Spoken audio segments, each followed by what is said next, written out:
Walker is the heart of the enemy's project. To prevent its completion, you'll need to either shut down or destroy the artificial intelligence that functions as its brain. According to Huey, that AI is now undergoing final calibrations in Strangelove's lab. It's inside a tropical cloud forest.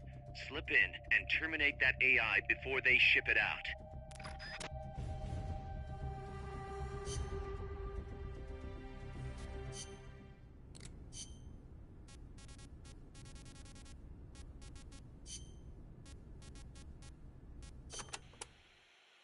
We've also confirmed that some of the enemies specialize in ambushes. Amanda's crew calls them scouts. They'll blend themselves in with the terrain and the vegetation. Then, when they see you, they'll swoop in. They fight pretty much like commandos, and will use clearing techniques to flush you out. In addition to wielding normal weapons, the scouts also carry wires. Sounds like these guys know their CQC. Could be. We've been getting reports of CQC attacks being blocked by wires. Stay alert.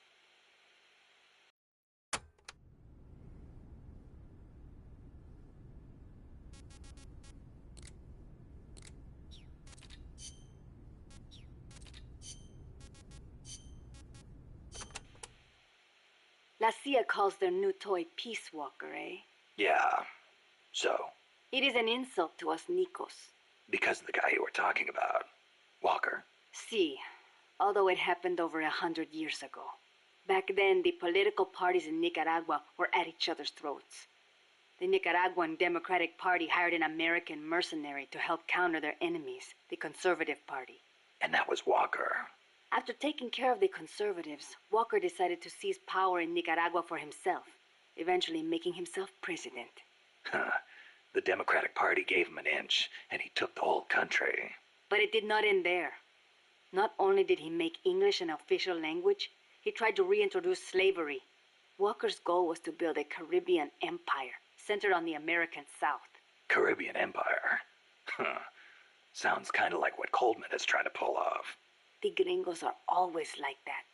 They invent some convenient excuse to trample all over foreign countries like they own the place. Peace Walker, ha! What happened to Walker, in the end? A united Central American army led by Costa Rica kicked his ass and sent him running back to America. Then why don't we do the same? I, for one, don't intend to let Coldman get his way. Good idea. I'm glad we have you, boss.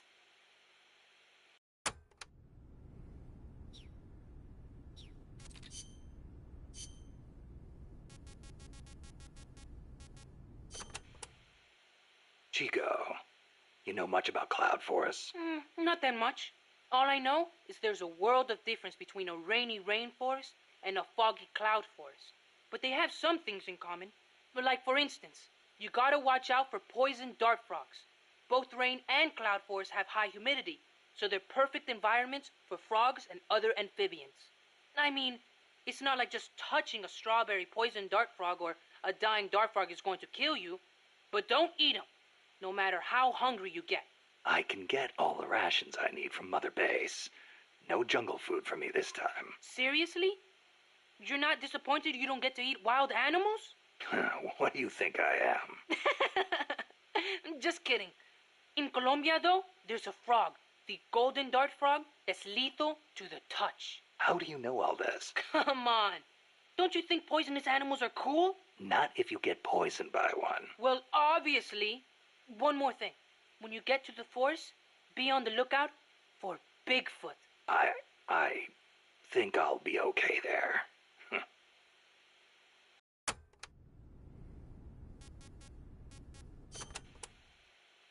Bigfoot is an ape man that lives in the Rocky Mountains.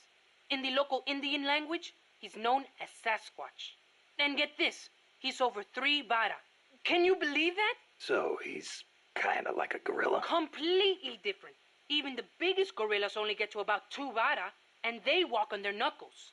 Bigfoot's big, and he walks on 2 feet, like people. So he's more man than ape? Probably. His ancestors must have split off from humans at some point. Like before they started using tools and stuff. Yeah, but aren't the Rockies kind of far away from here? Not that far. According to Darwin, humans came all the way over here from Africa. Plus, There have been sightings in Venezuela of an ape-man called Mono Grande. Costa Rica has tons of plant and animal species, so I'd expect there to be at least one kind of ape-man. At least.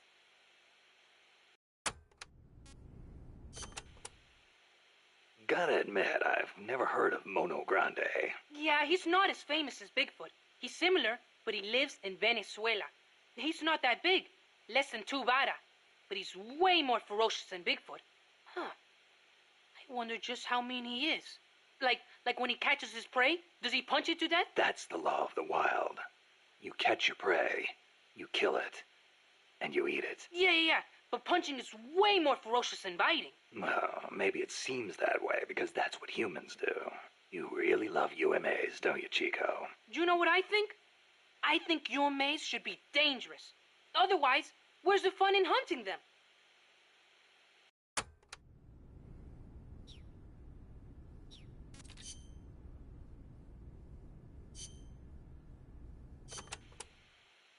Doc, I'm starting to sense your feelings about nukes are a little different from your colleagues. How do you mean? Your little chat with Coldman back there. I told you my father worked on the Manhattan Project, right? You're familiar with it? The basics, yeah. It was the project that kicked off the nuclear age. That's right. Some of the finest minds of the 20th century, including multiple Nobel Prize winners, worked on it. They spent over $2 billion, and that's in 1940s money. It culminated in the successful nuclear test at Alamogordo on July 16th, 1945. And the first use in combat a few weeks later. Doc? I can't walk. What? My spine isn't shaped like everybody else's.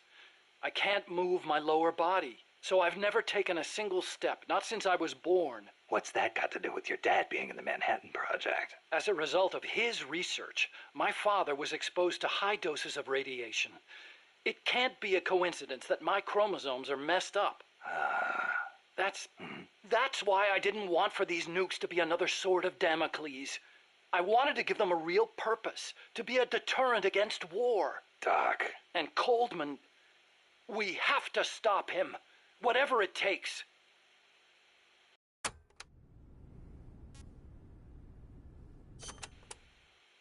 August 6th, 1945, Hiroshima.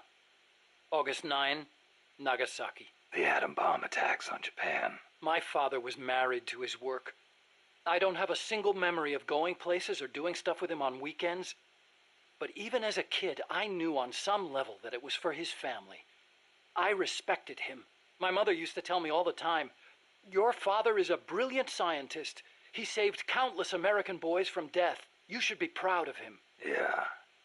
You could say the war ended because of those bombs. When I was in the 5th grade, a Japanese student transferred to our class. She showed me photos of Hiroshima after the bomb. I couldn't believe my eyes. A city of over 350,000 people reduced to a scorch mark on the ground by a single atomic bomb. Houses blown off their foundations, burned to ashes. The only things left standing were the skeletons of steel-framed buildings. And it wasn't just the buildings. Blackened corpses on the side of the road. Survivors covered head to toe in severe burns. Within a few months, over 70,000 had died in Nagasaki, twice that in Hiroshima. For years after that, I couldn't talk to my father. Couldn't even stand to look at his face. I know how you feel, Doc. But your father's your father. If he hadn't worked on that project, my body wouldn't be like this. I could be researching something else. I could have lived a normal life.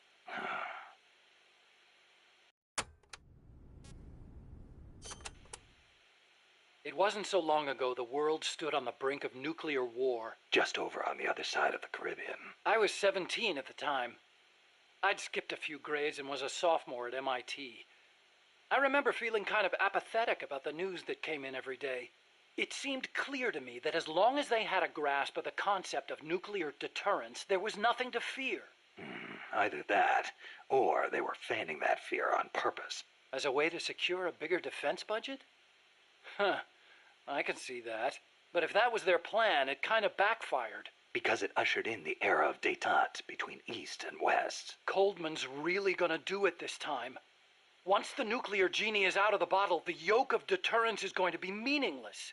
People will die. Cities will burn. We have to stop him now before it's too late to turn back.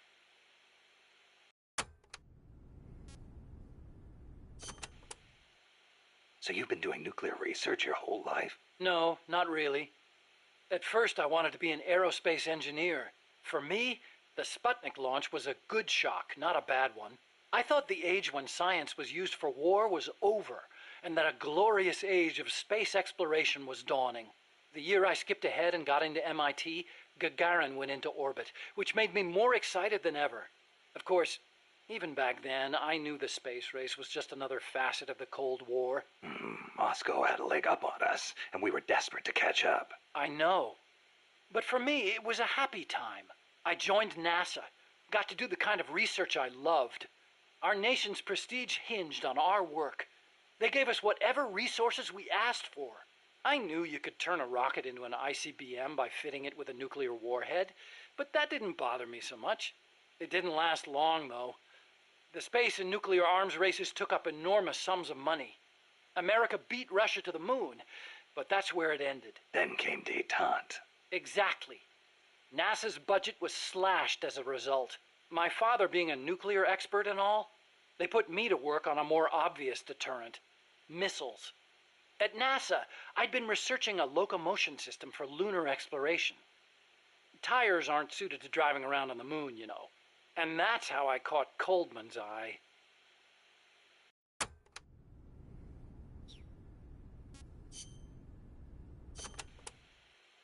Let's speak in hypotheticals for a minute. Say you wanted to make a clone of yourself. A clone? Paramedic had the same idea. It's science fiction. I'm just hypothesizing here. Okay, not a clone then. You have any kids? Nope. Wife? I've never been tied down. Okay then. So, we're still talking hypotheticals. Say you had a son who'd inherited your genes. Someone with the same combat abilities as you. Would you challenge him to a fight? Not to sound cocky, but I wouldn't want to do that. No telling who'd survive. I'll bet. You picked up on the Pupa 5000's combat patterns in seconds. Only with your advice, Doc. Well, if anybody could learn to do it just by listening, it'd be easy. But you're a born soldier. Yeah, you must have been born with genes geared for combat. Soldier genes, if you will. Genes geared for combat. I don't care how advanced their research is. You can't blame genes for everything. Blame genes? You think it's funny? What? You think genes have nothing to do with this body I was born with? I don't know. Look, that fear of facing someone of equal ability in combat, imagine that on a strategic scale. That's the concept of nuclear deterrence. The idea is, when all sides are armed with the destructive power of nuclear weapons, they'll avoid nuclear war in order to prevent mutual annihilation. Doesn't sound all that sophisticated to me. Exactly. It's so simple in principle. But because it's so simple, whether or not it works properly depends on the people involved. In that sense, what we're looking at now is a malfunction in deterrence theory. Coldman. You got it. Please, Snake, don't let deterrence die.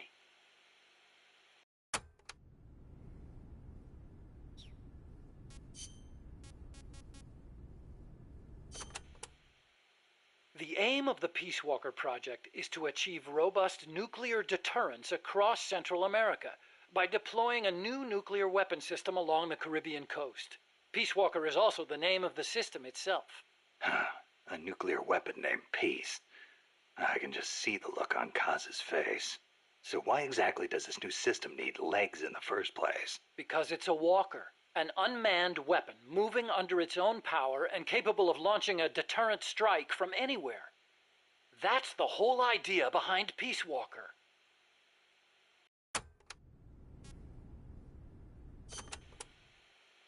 The reason Peace Walker is a mobile nuclear weapon system is to maximize its potential as a nuclear deterrent. How so? If need be, Peace Walker can stay constantly on the move so that the adversary can't pinpoint its position. That allows it to avoid preemptive enemy strikes. So you're saying it keeps the retaliation card in play? Coldman likes to brag about it in this way. Like a land-based version of an SSBN. And there's another reason for them to be mobile. Peace Walker also has a self-destruct function.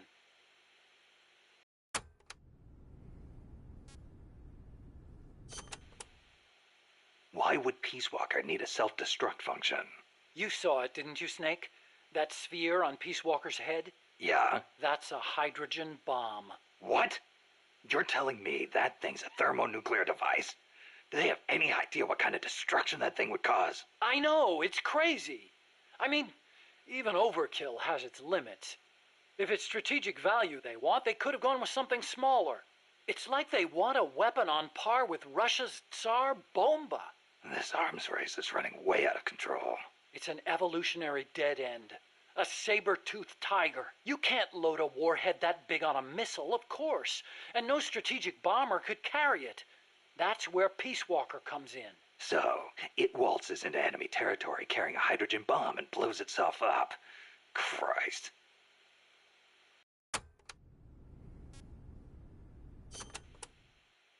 The biggest nuclear warhead ever actually detonated was the Soviet RDS-220, nicknamed Tsar Bomba. It had an estimated yield of 57 megatons, 10 times as much power as all the explosives used throughout World War II. The test took place on October 30, 1961, above Novaya Zemlya. The explosion is believed to have created a fireball over 2 miles in diameter. Can you believe that? Like a miniature sun. The explosion was seen as far off as Finland, 600 miles away, and some people even reported windows shattering. The shock wave traveled 3 times around the Earth. 3 times? Peace Walker is armed with a massive hydrogen bomb, even more destructive than Tsar Bomba. It can sneak into enemy territory, lie low, and in the event of an enemy nuclear strike, detonate itself in retaliation. And the locomotion system that lets it do that?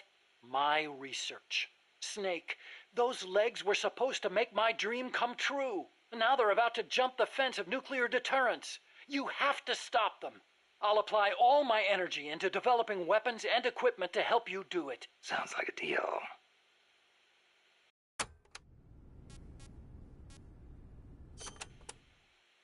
What made you put an AI into Peace Walker? Well, for one thing, because it can't be manned. Peace Walker's designed to enter enemy territory and blow itself up, if necessary. You can't put a person inside a weapon that could blow at any time, can you? So we equipped it with an AI instead. That's strangely humane of you. And besides, Peace Walker was designed as a bipedal weapon system. You can't imagine how hard it shakes when it walks. It'd turn a man into mush. Plus, when launching a nuclear missile, it has to perform ballistic calculations in real time. See? Because it's always moving. Hold on. If that's all it does, then a high-performance computer ought to do the job. It doesn't need intelligence. That's a very good point, Snake. Which brings me to the real reason.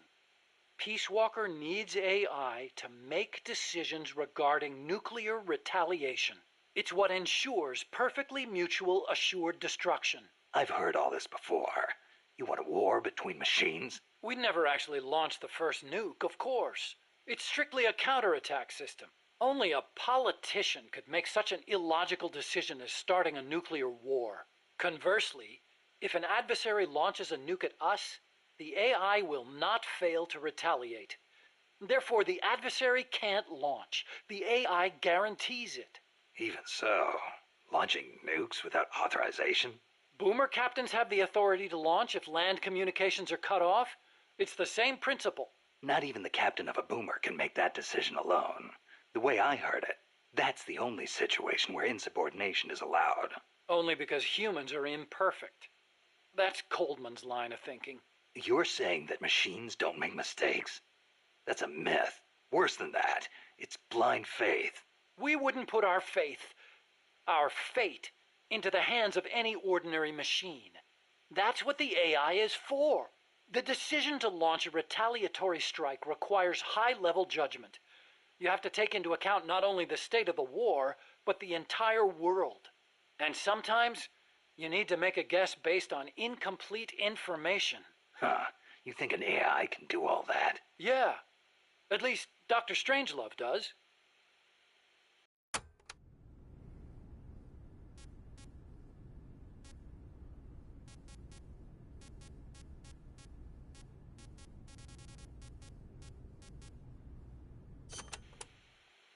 Peace Walker is fitted with several close-range weapons. We'd also planned for it to be able to enter enemy territory and self-detonate. Wonderful. What exactly are we dealing with here? Well, the flamethrowers for one thing. One in the front and one in the rear. Then there are the S-mines. They're like cluster bombs. It scatters them from its leg hatches. If you see those open, you better clear out quickly. And finally, the rockets. These can travel quite a distance, so stay sharp. On the other hand, it can't fire them from too close. But then again, there are those flamethrowers. It can also use its legs as weapons against any infantry on the ground. Ouch. But remember, Peace Walker technically isn't complete.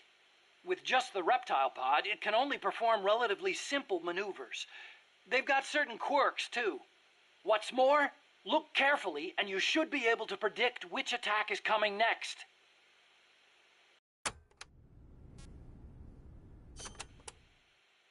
Okay, but why does Peace Walker need to walk on two legs? I'd think treads would be good enough. You'd be wrong. As you know, the terrain in Central America is rugged and complex, especially along the Caribbean coast of Costa Rica. You've got jungles, swamps, mountains, and the only way to get across all that terrain, no matter how rugged, is on legs. Yeah, but wouldn't it be tough to cross a swamp, even on legs? It wasn't easy, that's for sure. The reason we picked Costa Rica as a proving ground is because we can test it on every type of terrain.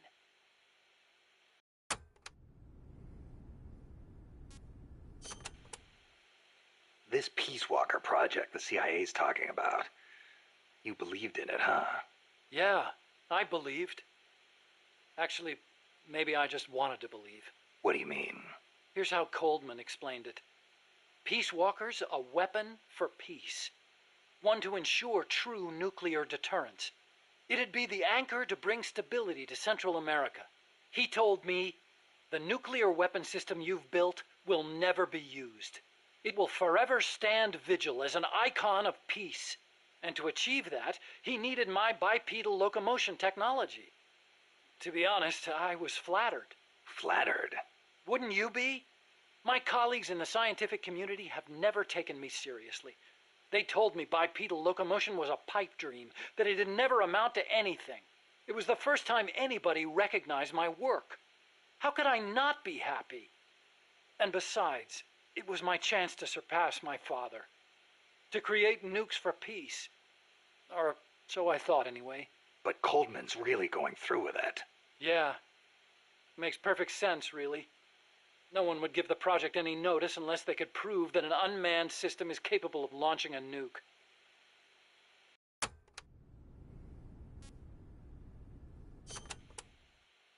Why is Coldman going to launch a nuke? If all he wants to do is prove the AI retaliation system works, he doesn't need to put a live warhead on it. I agree. He could demonstrate the system by launching the missile alone, without a warhead.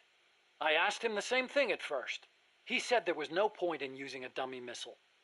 That it'd take an actual nuclear launch to deter potential enemies. Launching the real deal gives him a leg up in negotiations with Langley. That's what he's really after.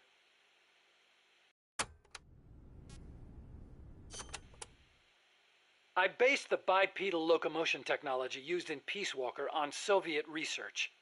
Actually, I'll be honest with you. I stole most of the basic ideas behind it. Soviet? Bipedal? You mean Granin? You know him? Yeah. I met him at his lab in Russia. He helped me out a little bit. You met him?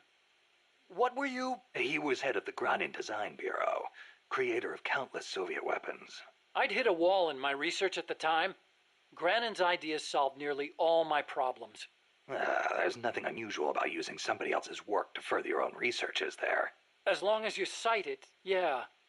But I wasn't in a position to do that. His research was classified at the highest level. Soviet research, no less. So, you used it without telling anybody. I wanted to show up my colleagues for once. The ones who never took me seriously. But you reap what you sow. Coldman seized on that vulnerability.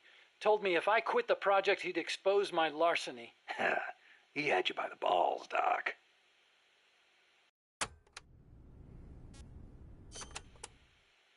How'd you get your hands on Gronin's research? That was also Coldman. He used his agency contacts to get a hold of it. Giving you stolen information, then using it to blackmail you. Damn. I knew it was Gronin's work the minute I saw it. See, I'd been corresponding with him for a while. Corresponding? Letters. Between scientists doing the same kind of research. He always complained that nobody understood his ideas on bipedal locomotion. Ah, so you're the American friend he was talking about. Obviously, he didn't write a word about the technology in his letters. Except for one time. If by chance anything should happen to me, I entrust my research to you. Better that than handing it over to these ignorant so-called scientists. Sounds like him, all right. Then one day, his papers actually came. It wasn't hard for me to imagine what had happened to him. I felt it was my duty to carry on his work after him. And also... What? I thought maybe combining his technology with mine could be a way to bring East and West together. Like the docking of Apollo and Soyuz. It'll never make the history books. And it's still not a reason to plagiarize. You're right. You're absolutely right. I never had the courage to tell the truth, that's all. I always looked for excuses to cover it up. Until now. Huh? You told me everything. You're no longer a coward.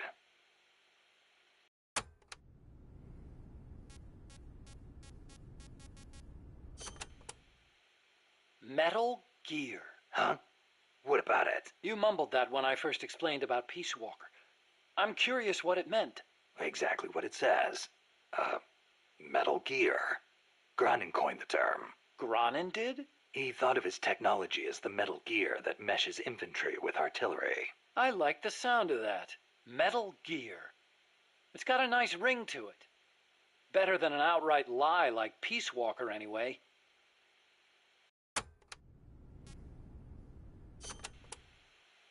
Those papers the CIA gave you, was there any data on the Shagohod in there? Shagohod? A nuclear tank that launches IRBMs. It competed against Gronin's system for approval. Oh, the thing with the rockets.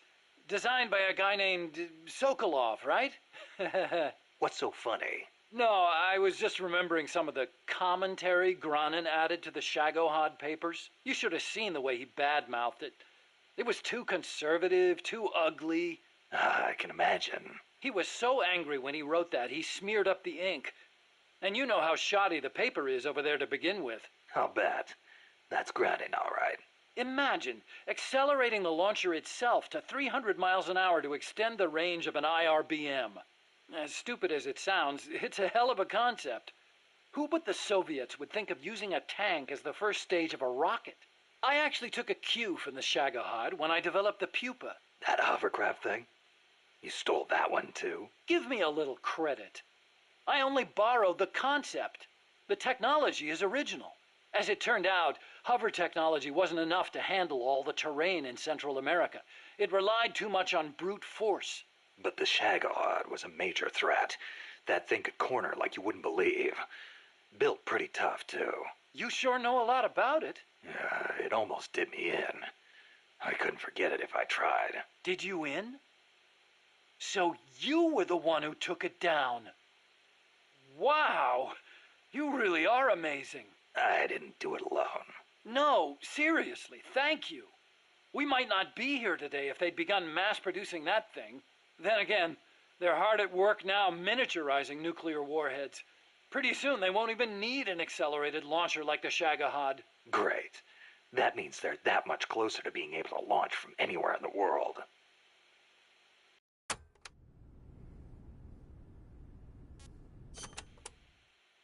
Chico called Peace Walker the Basilisco. Basilisco? Oh, right, Spanish. That's funny. I once used the code name Basilisk for the Peace Walker platform myself. What for? The class of lizards called basilisks can walk atop any type of terrain. In a pinch, they can even stand up on two legs and run across water. Perfect name for a system that can walk anywhere in Central America, right? Plus, there are the legends. What legends? The basilisks of legend were highly venomous creatures. There's a story told by the ancient Romans. A knight slew a basilisk by piercing it with his spear. The creature's poison seeped up the spear and killed both horse and rider. Remind you of anything, Snake? Nuclear deterrence. Bingo. Kill it, and you die along with it. Your hands are bound.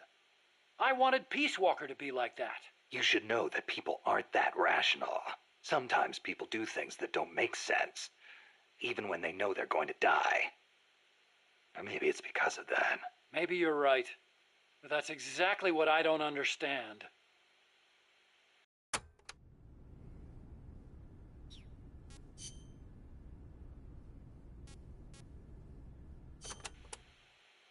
Hey, Doc, what was that you were smoking in the lab? It looked like a cigarette, but it wasn't lit. Oh, it's an electronic cigarette. I designed it myself. Pretty neat, huh? Electronic cigarette. Yep, a liquid in the filter that turns into vapor, and you inhale the microparticles. So that was vapor. I'd actually rather be smoking normal cigarettes, but not in that room. The smoke would wreck the precision equipment in there, ruin all its wiring. But the vapor is just steam. It doesn't contain tar or anything like that. So I can smoke it in the lab with no worries. Nice. Want to try one? Nah, I'll stick with cigars. Yeah, but... I don't like imitations. The real thing's always better. Okay. But you know, sooner or later, smoking's gonna become very unfashionable across the world. It hurts you and those around you. Electronic cigarettes might not seem so bad then. Yeah, when that happens, I'll think about it.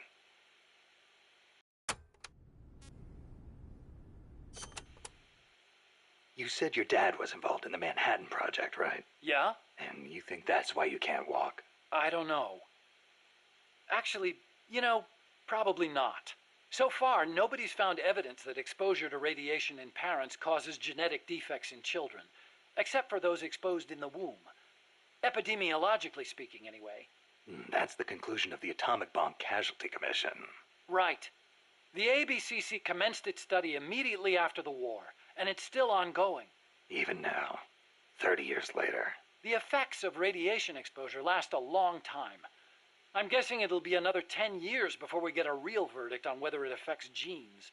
Granted, it's the most massive study anybody's ever done. But that's really all it is, a study. The ABCC brought in bomb victims and ran tests on them, but they didn't treat them. Really? Them too, huh? At any rate, that's what my father made me believe when I was growing up. Maybe it was tough for your dad to explain. Ever think of that? Yeah, maybe. But this is my problem now, Snake. I have to face the nukes head on, whether I like it or not. My creations are being used for the wrong purposes. The onus is on me to stop it somehow. Help me, Snake.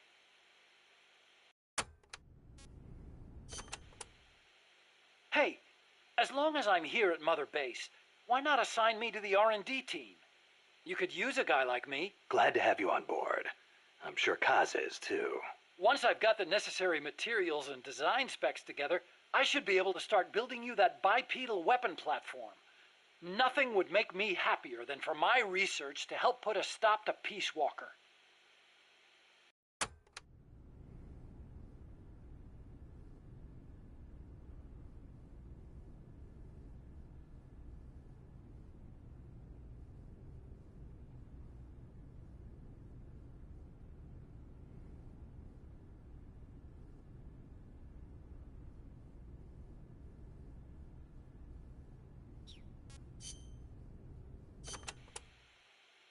So this Dr. Strangelove was at NASA? Yeah, well, actually, Strangelove left for DARPA not long after I joined. And then the two of you ended up back together doing research in Costa Rica.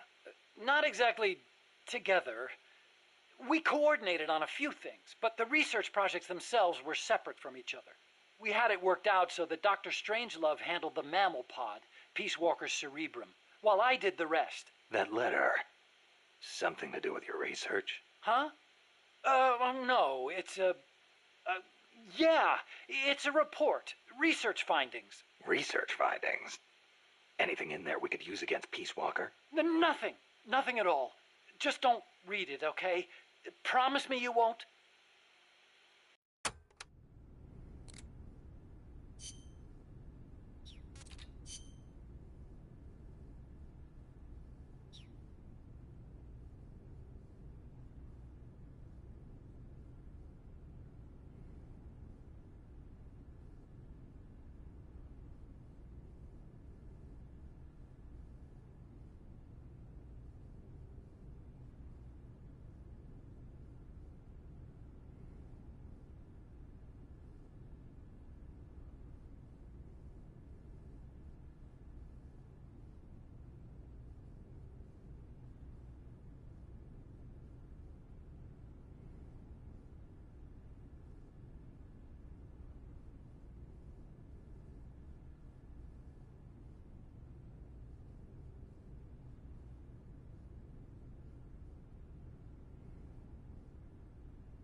Are there any large-scale ruins in Costa Rica, Paz? There is a place east of Cartago called Guajabu. They have ruins there, but they're not especially big. Not the place I'm thinking of.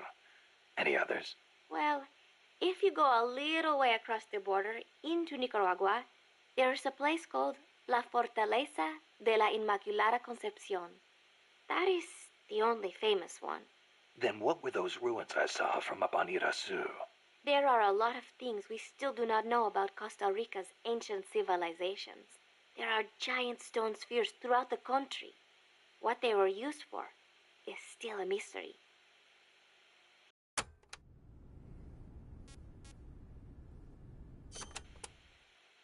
The cloud forests cover the central mountainous region of the country. They are perpetually shrouded in fog. You get wet just standing there. It is as if the entire forest is inside a cloud. Must make for poor visibility. It does, but beauty too. It is like being lost in some mystical green labyrinth. I'd rather not get lost, if that's okay. The forests are also home to lots of rare animals, especially bright-colored frogs. They like the humidity.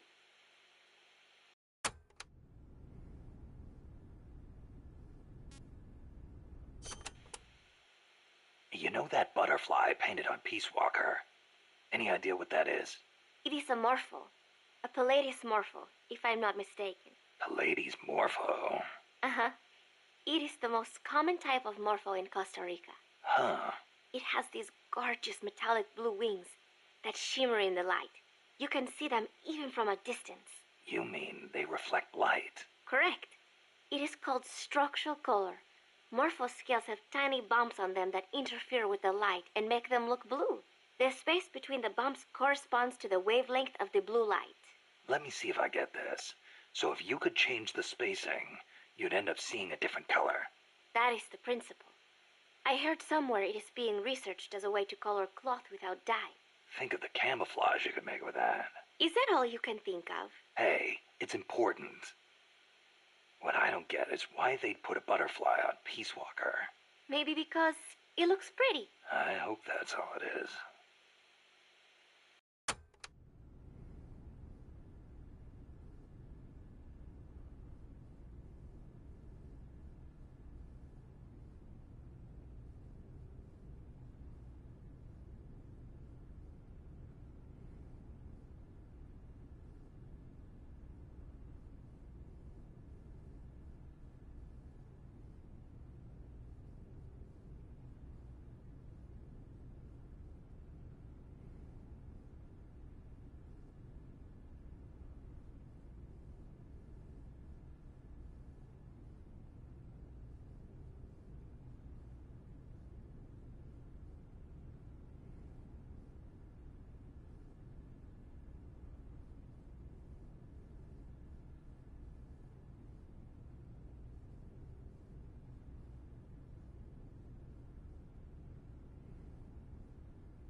is a tropical cloud forest, continually covered in a thick mist.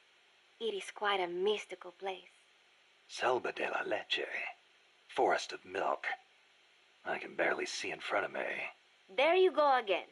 The forest is basically sitting in a cloud, so of course it's going to be hard to see. But you know, the cloud forest is the only place many exotic creatures can live. Well, if they're not edible, I'm not interested. Snake, I'll have you know people travel from all around the world to witness Costa Rica's unique fauna.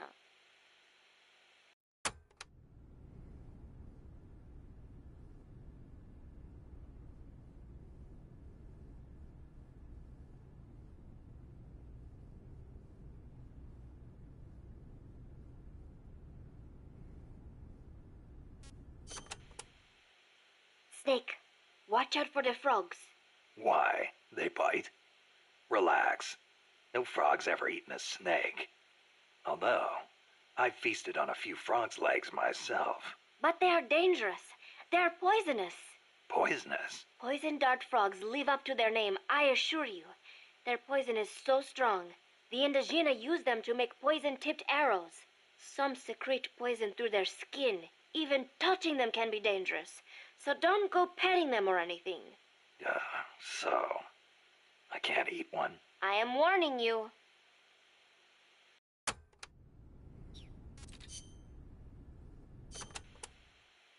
From here on in, you'll be in a cloud forest. The ground is covered in vegetation. You'll have plenty of hiding places, but so will the enemy. I'll keep an eye out for scouts.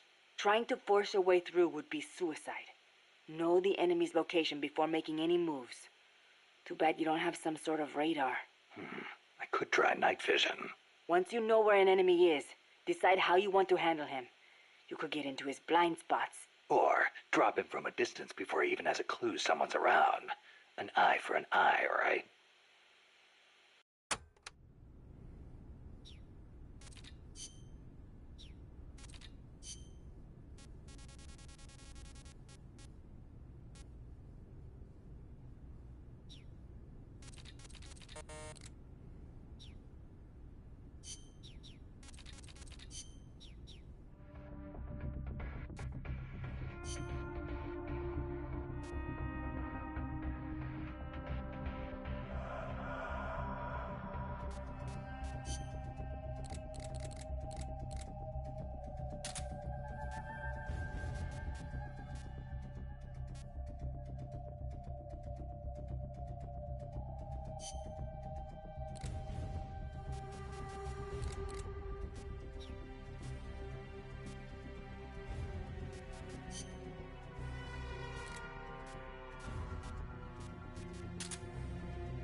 Snake, how's the mule treating you?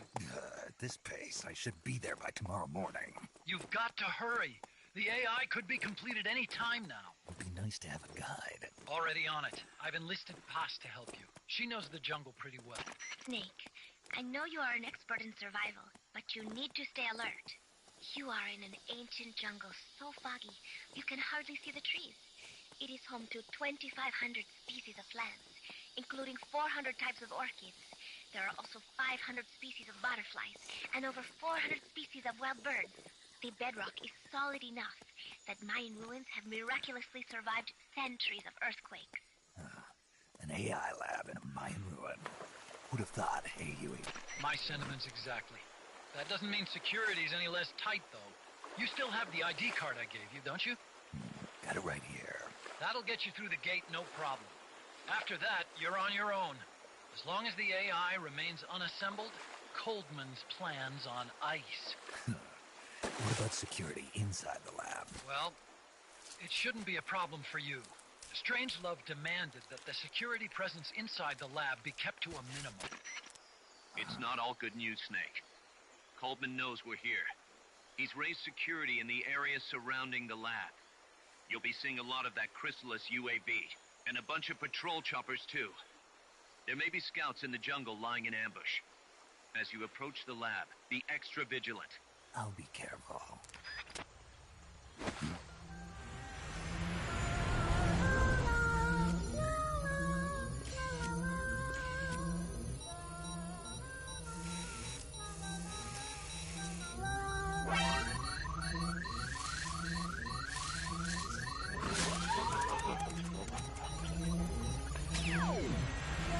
They're looking for you. Stay sharp.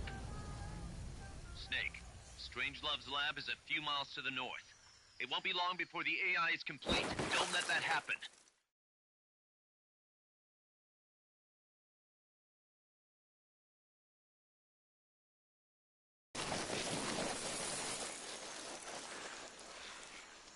Careful. If there's enemy scouts around here, they'll be nearly impossible to see.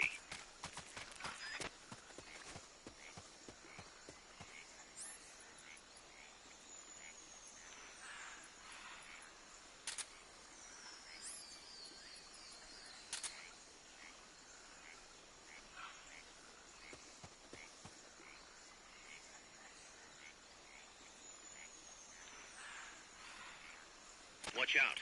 Enemy search may not spot enemies that are actively hidden.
Fulton recovery helicopter is complete.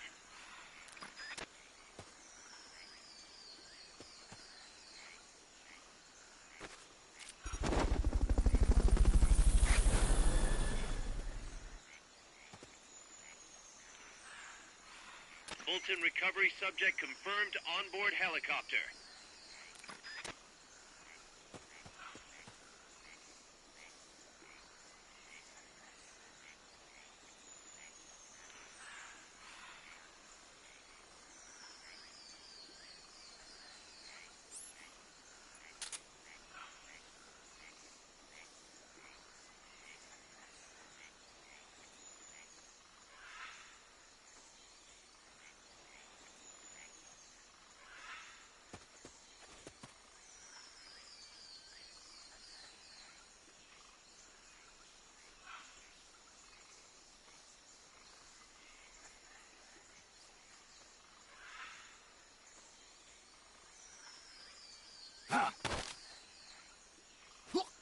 Start talking.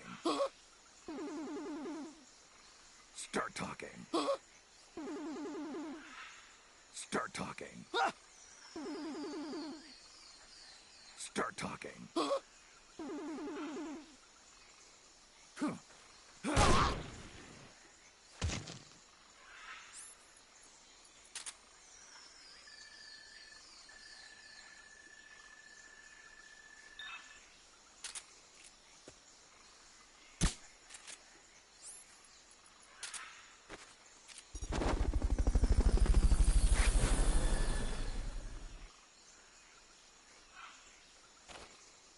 Fulton recovery helicopter is complete.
Somebody here. Nothing here.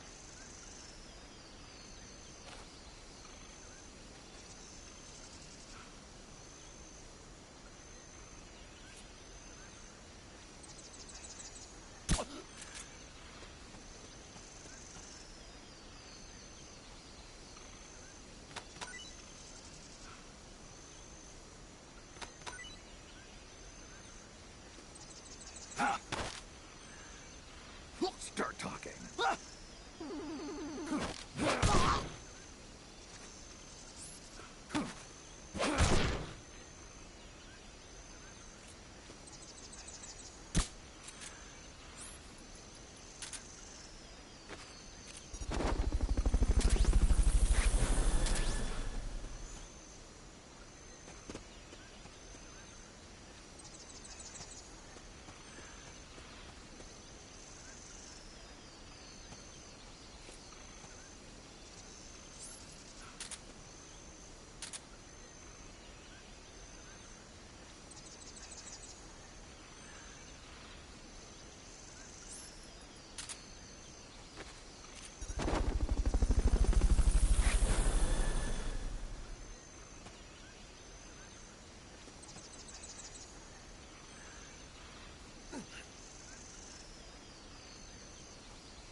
Fulton recovery subject confirmed onboard helicopter.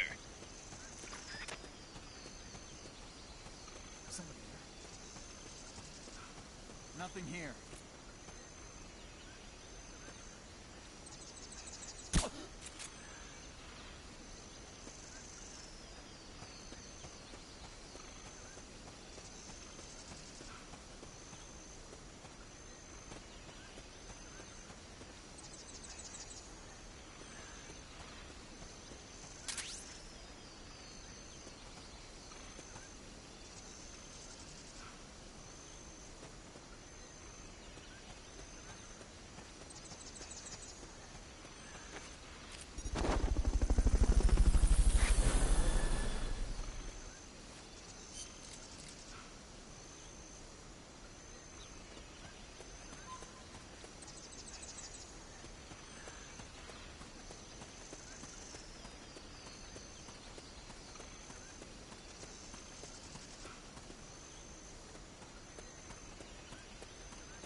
Let's get this mission started.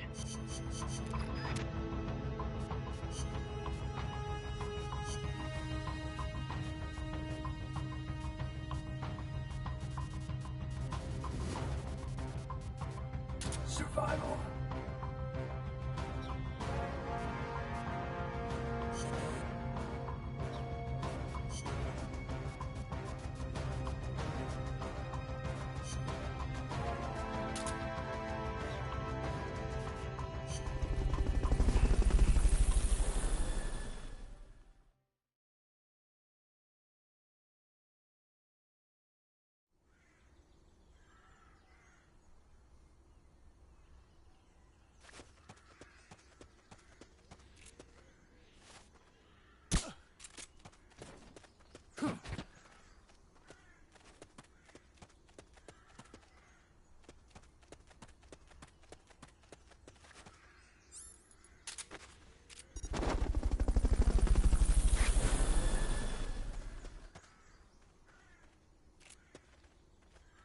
Fulton recovery helicopter is complete.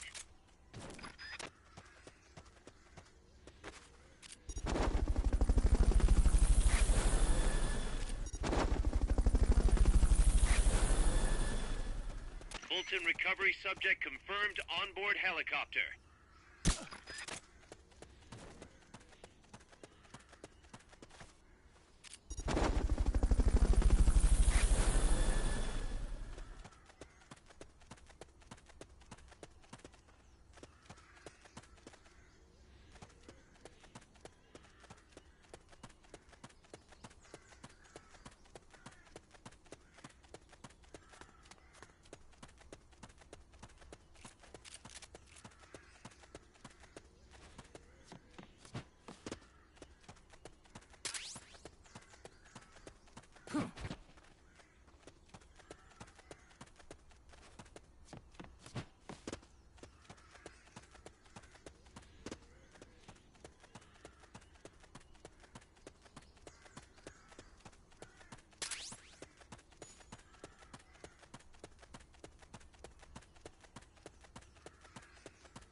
Nice.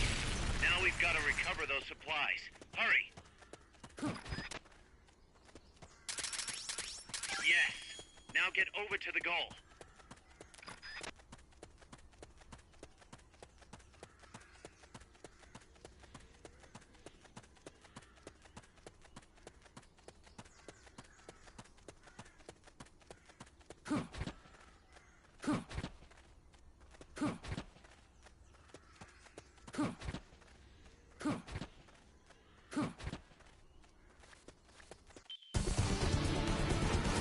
I knew you could do it. Piece of cake, right?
Snake, that's a Hind. You've got to take it out somehow.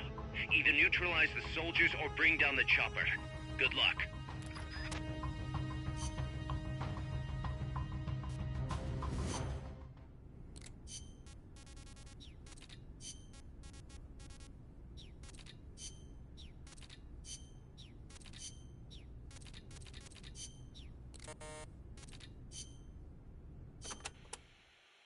Catarata de la Muerte means waterfall of death.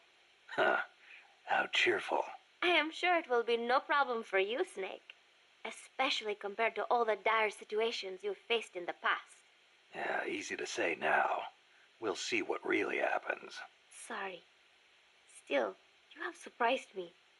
Everything they say about the legend is true. I'm neither hero nor legend. But for some reason, I don't mind you calling me that. Thanks. Be careful, Snake. Peace.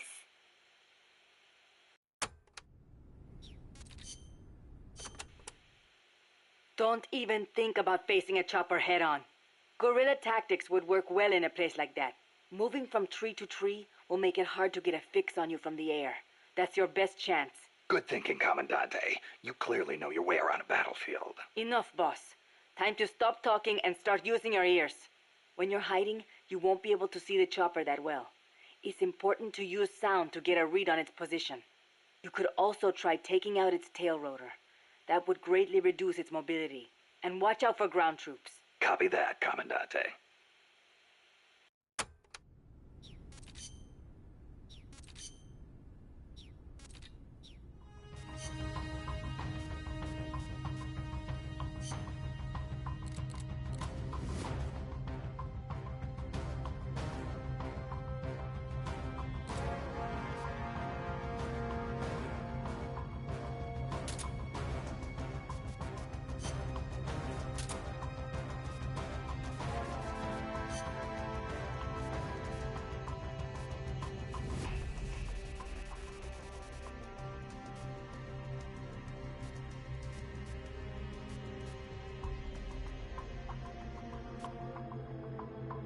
Survival.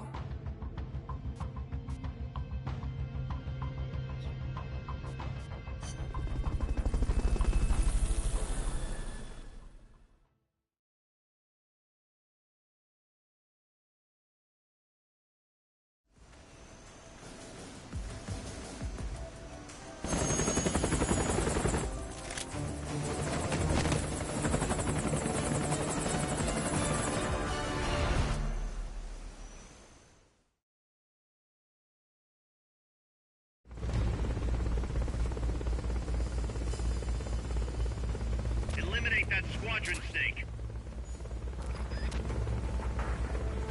They haven't seen you yet. Perfect. Now's your chance.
perimeter is complete.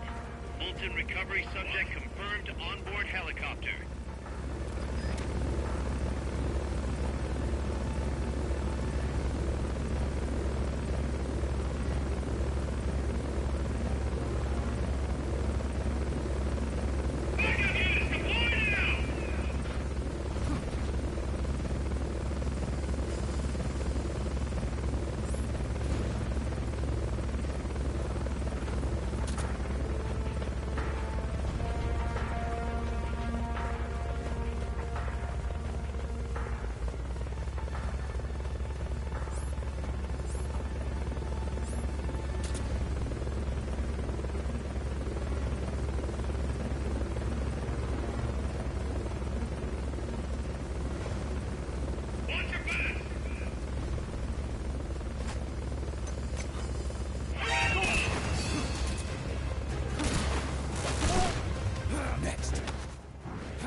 Neutralize the enemy troops.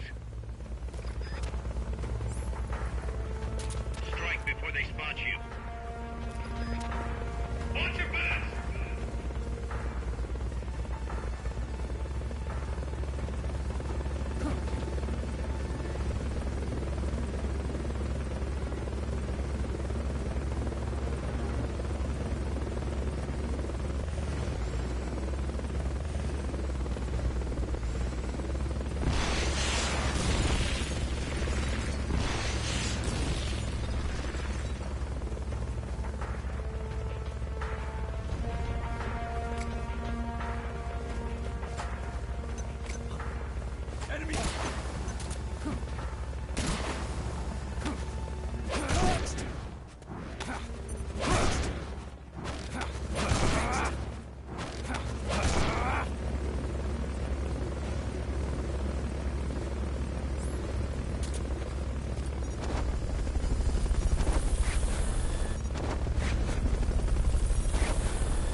Forget about the chopper for now. Just take out the troops. Enemies close by! Go around! Go!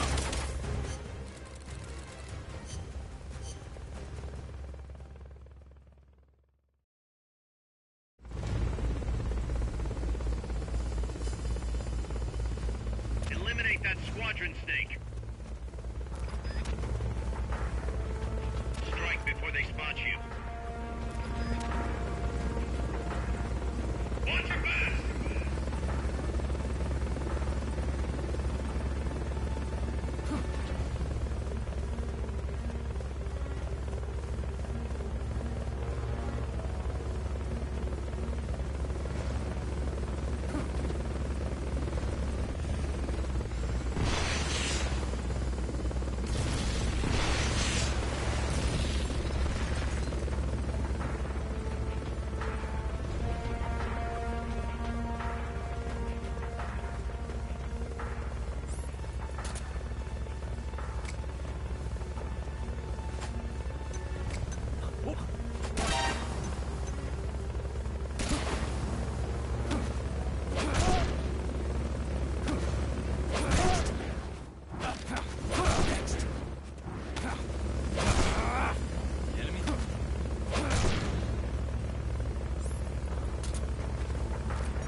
Fulton recovery subject.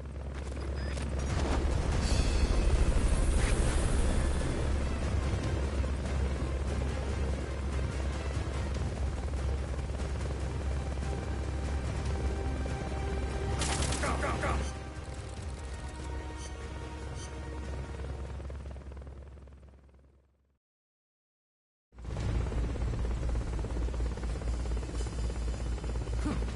Neutralize the enemy troops. Strike before they spot you. Watch your back!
Fulton recovery helicopter is complete.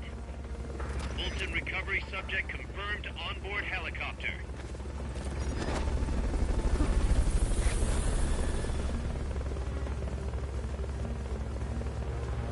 What?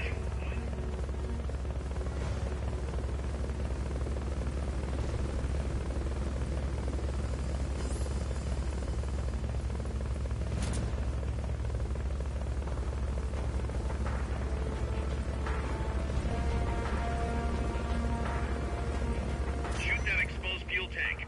The red one.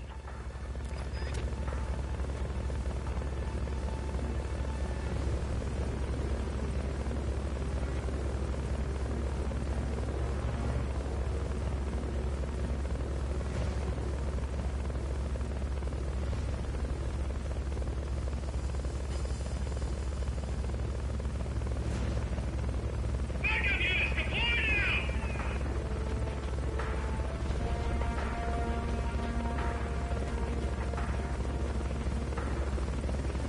Enemies close by!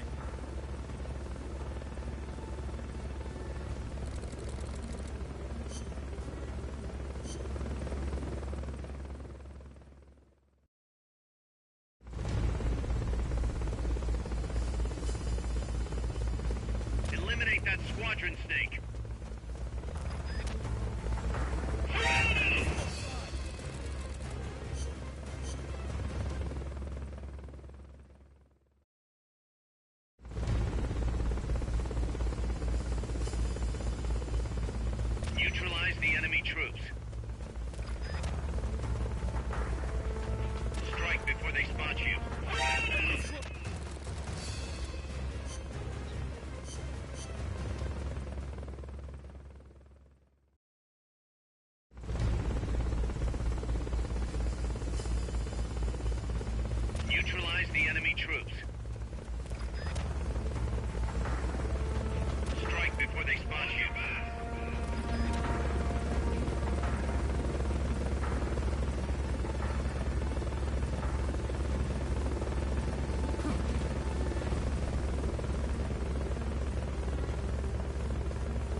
sure they don't.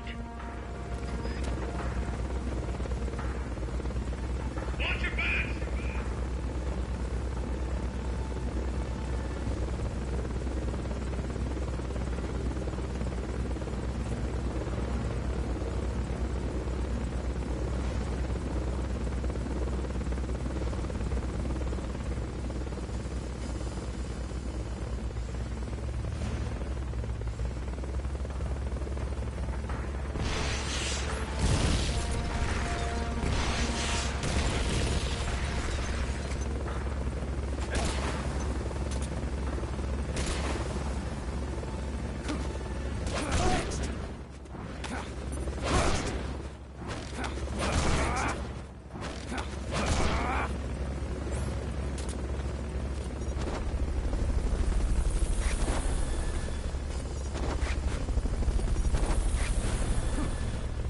Fulton recovery helicopter is complete.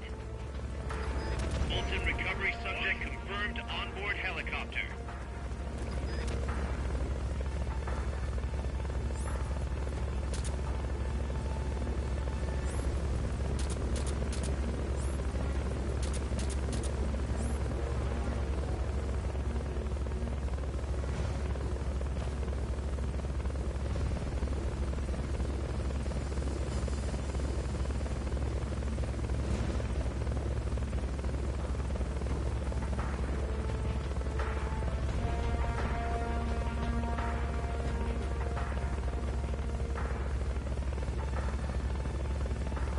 Backup units deploy now!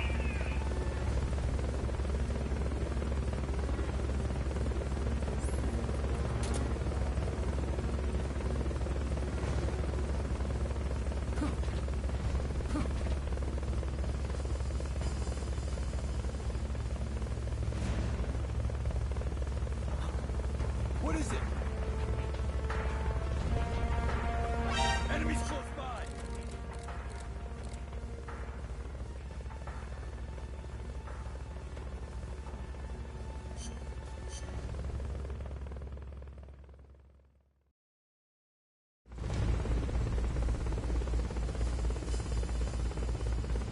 Neutralize the enemy troops.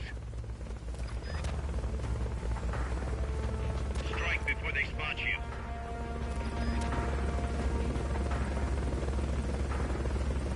Watch your backs!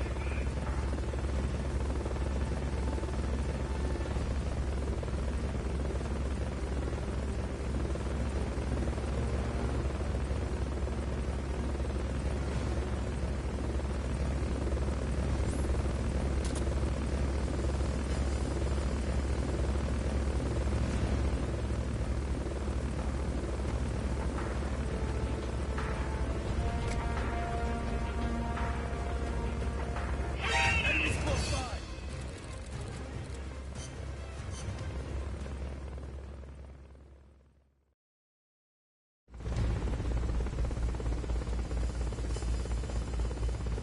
Eliminate that squadron snake.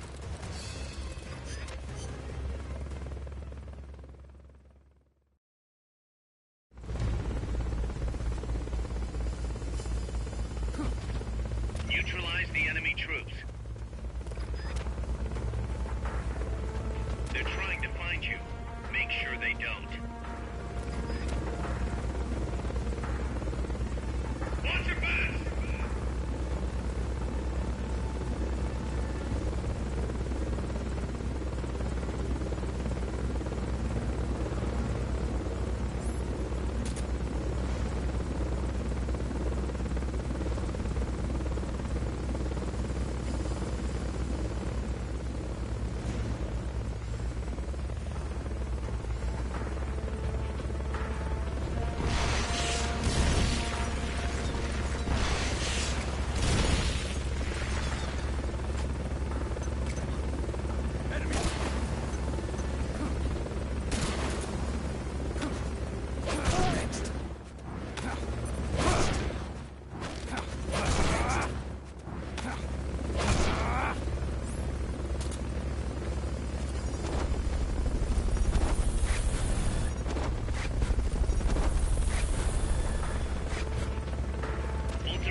Sector is complete.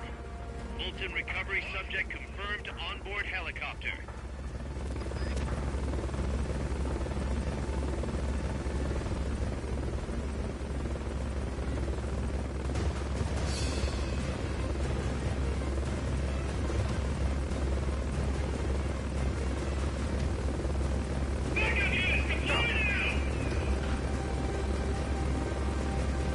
Enemies close by!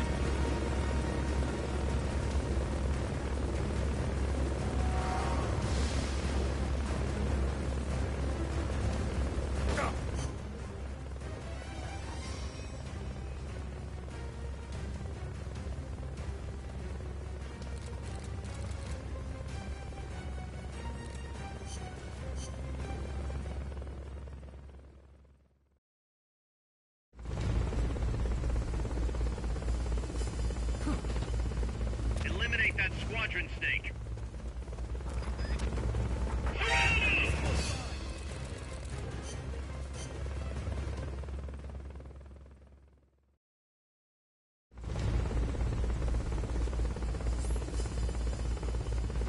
Neutralize the enemy troops. They haven't seen you yet. Perfect. Now's your chance.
Fulton recovery subject confirmed onboard helicopter.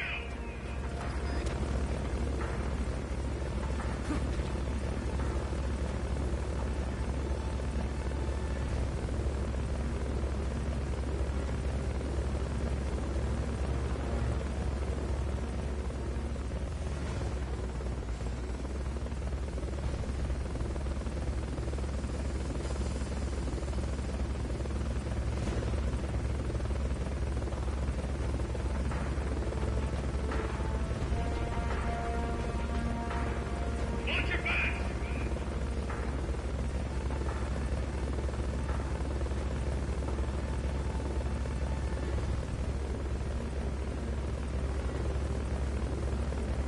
Enemies close by!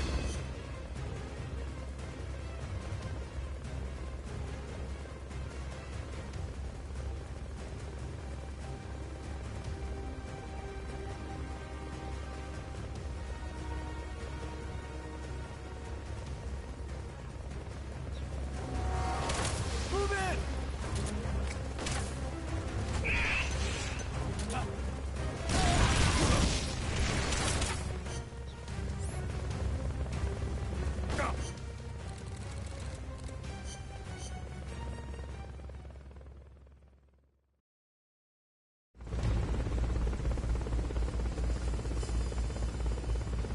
Forget about the chopper for now. Just take out the troops.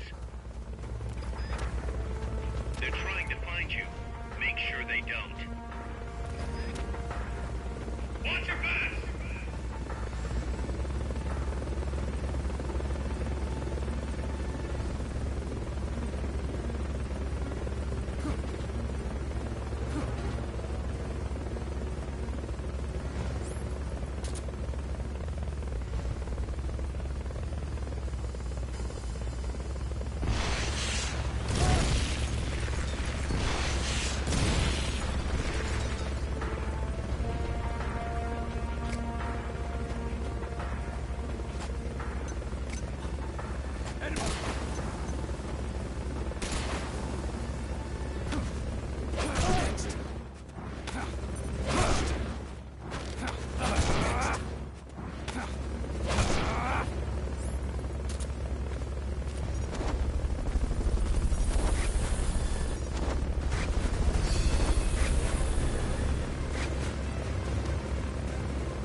Boss, I'm starting to wonder if recruiting the soldiers with the Fulton isn't a little heavy-handed. I already don't like where this is going. I think the voluntary approach could be more pragmatic. Technically, we're not a corporate entity, but at our size, that's not too far from the truth. We can't keep using guerrilla tactics to find new blood. To search for volunteers, select recruit from the menu, or select trade to exchange soldiers with other mercenary units. Yeah, provided we got the friends for that.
Looks like our reputation is spreading.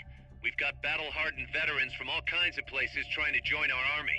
But they insist on testing your skills to see if you're the real deal before they'll join. Let's put these arrogant upstarts in their place. Take them down using hand-to-hand strikes or CQC. If you can knock them all out within the time limit, they'll join us, becoming powerful allies. Don't disappoint them, boss. Show them what you got.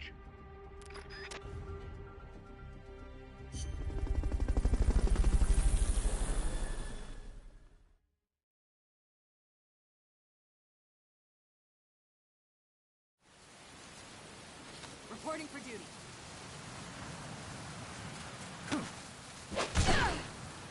You'll have to do two.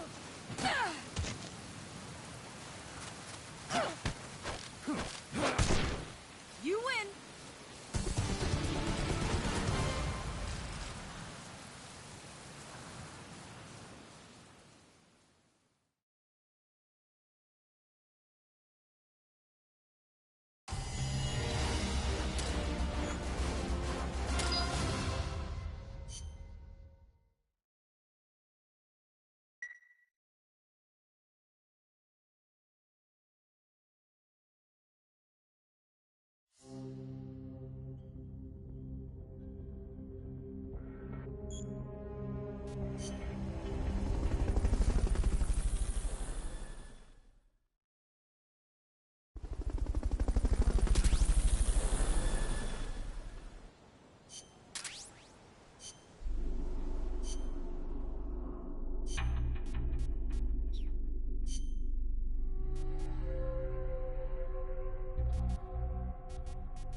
Clear the rubble in the cloud forest that's blocking our advance. Some C4 could make short work of it. If you succeed, our efforts in this area will be made that much easier.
Fulton recovery helicopter is complete.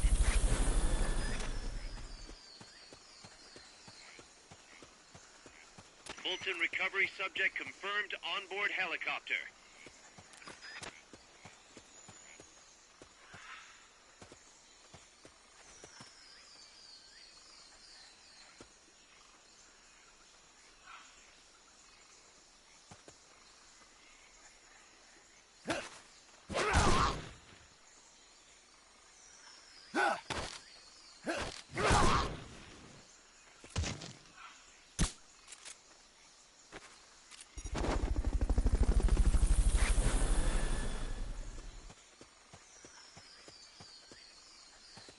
Fulton recovery helicopter is complete.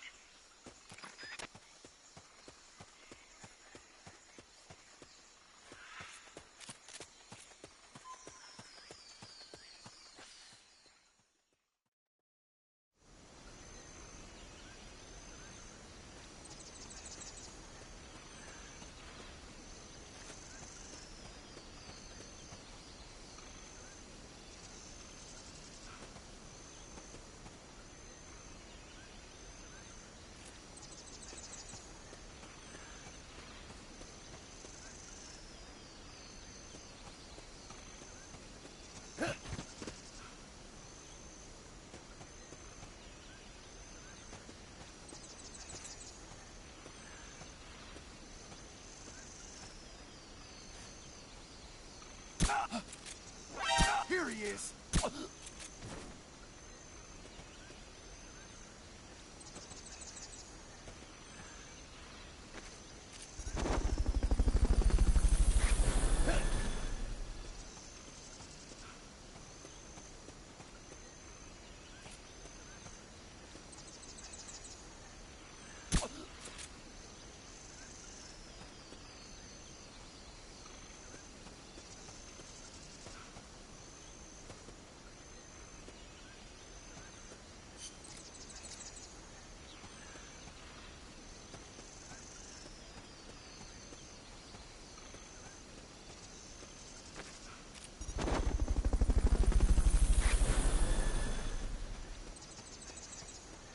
Somebody here?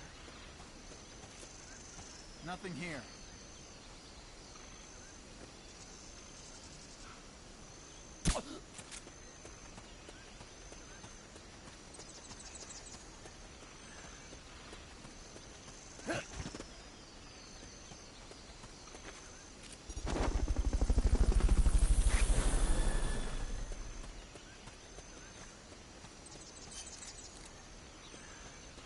Fulton recovery subject confirmed onboard helicopter.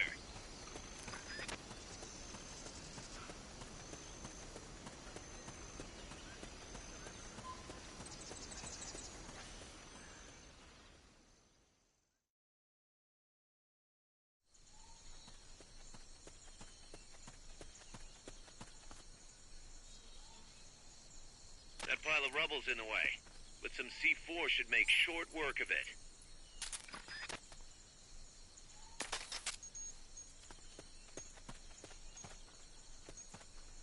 Hey, nothing over there. Okay, you're done with that area. Head for the goal.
Snake, infiltrate Dr. Strangelove's research lab and either deactivate or destroy the AI. The lab's built into some ancient ruins, so find those first.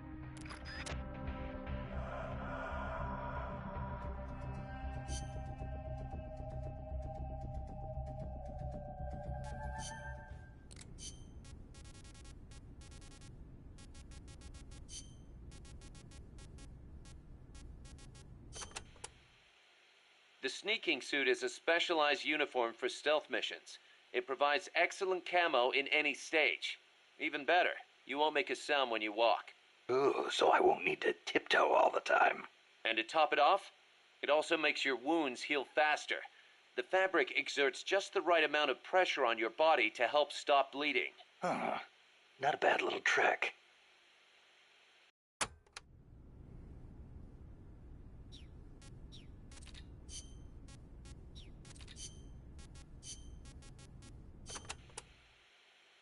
Snake, I need your opinion. How strong are the enemy's mercenaries? They're well trained. They've got more than enough men. Seasoned, too. A lot of them probably saw action in Vietnam. They're a tough bunch. And armed to the teeth. I don't think I've ever seen a mercenary force field that many tanks and attack choppers. It shows how much cash they have to throw around. And connections. How did they get access to such weapons? How do you think? They're backed by the one and only CIA. And here we are. Half of us farmers, and the other half students. Children, even. And weapons. We're so short on guns, we have to steal them from the enemy. As much as I hate to say it, we're always going to be on the defensive. I know. And mi viejo.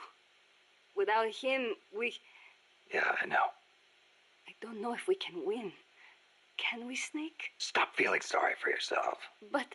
Amanda, What? listen to me. Don't ever let your men hear you talk like that. You're their leader, and a leader has to stand tall, even when times get tough, when it feels like the fear and uncertainty could crush you. You're the one your comrades look to for reassurance. That's what a leader is. Don't forget it. Snake. If you're looking for comfort, go find a church. That's all I've got to say. You are right. I am sorry.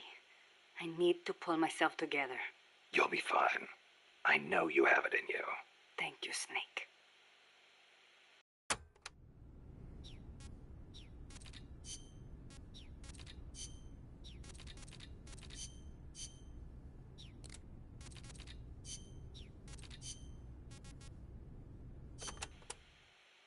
Selva de la Muerte, huh?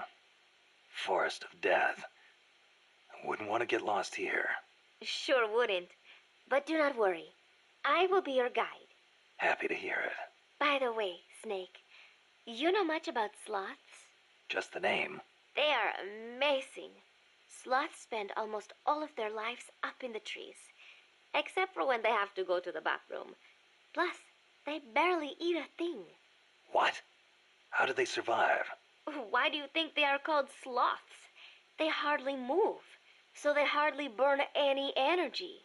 They are also able to maintain a low body temperature, lowering their metabolism further and allowing them to survive on very little. Wouldn't that make it easier for them to get picked off by predators? They stick to the trees, helping them blend in and stay out of sight. They say there are even some sloths that grow moss when they reach a certain age, like some sort of fairy tale forest hermit, huh? I knew a great old sniper once. Guess he was even more in tune with nature than I thought.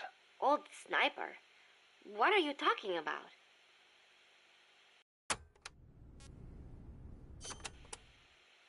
La Ruinas de Xochiquetzal will be around there. They have not been restored at all, so they may well be covered in plants. Xochiquetzal? An Aztec goddess of fertility and beauty. They say she was always accompanied by birds and butterflies. One theory states she was the mother of the god known as Quetzalcoatl. Quetzalcoatl. The Quetzal is said to be an incarnation of Quetzalcoatl, hence its name. I get it. Well, this place definitely matches the atmosphere of a cloud forest. Now, it may have seen better days, but that is still a temple, so be sure to show respect when you're inside. If the mood strikes me. Well, you've got no one to blame but yourself if Xochiquetzal strikes you down.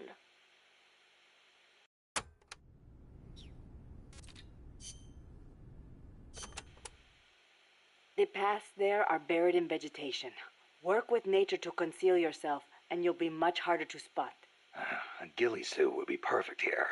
In any case, take caution when advancing. Don't wear anything that stands out. The ruins are a labyrinth, so try and keep your bearings. I could use those walls to stay out of sight. Once a sniper is spotted, he'll move to another location. You shouldn't stick to the same place either. Oh, I know.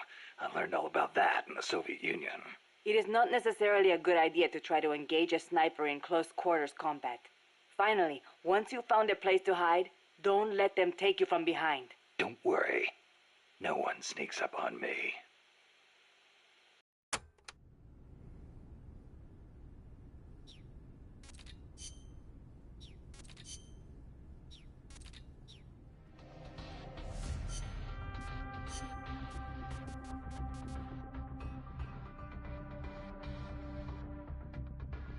Stealth.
Freeze.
Fulton recovery subject confirmed onboard helicopter.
Scouts are really hard to spot because they use grass or dirt to camouflage themselves.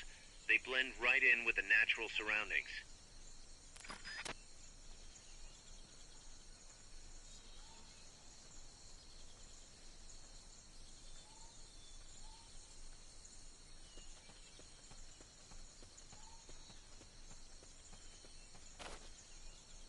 Snipers and laser sights are a deadly combination.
Fulton recovery helicopter is complete.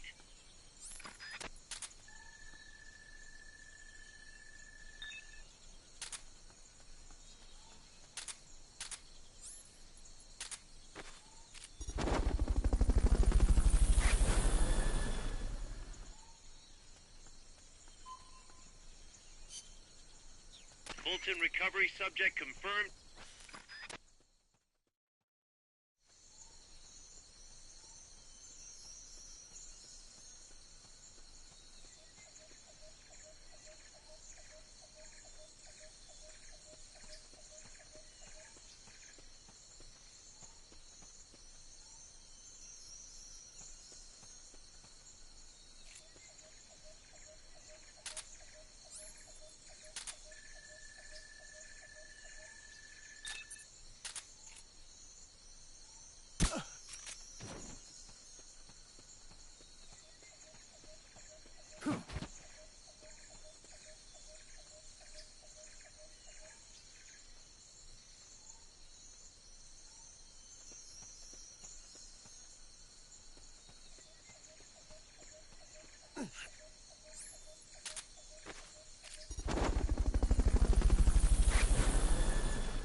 Freeze. Is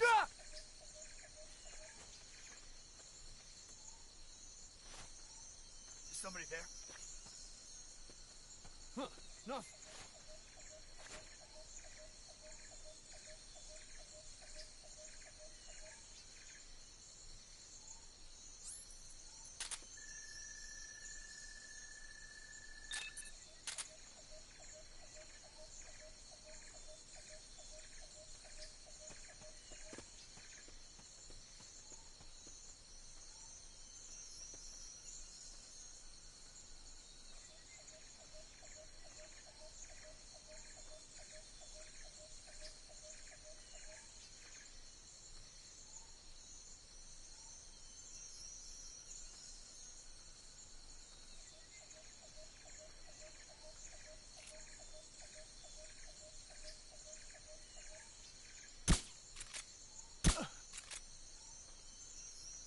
Somebody there?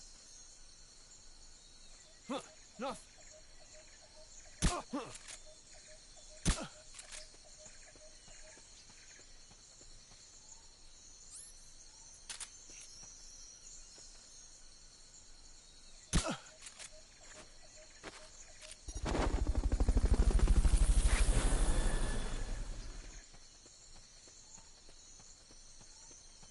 Fulton recovery helicopter is complete.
Hey. Tu m'as trouvé. C'est moi, le loup. French. Fini de jouer à cache-cache. Dis-moi qui tu es. Please, do not kill me. You're no soldier. I am a tourist. What's your name?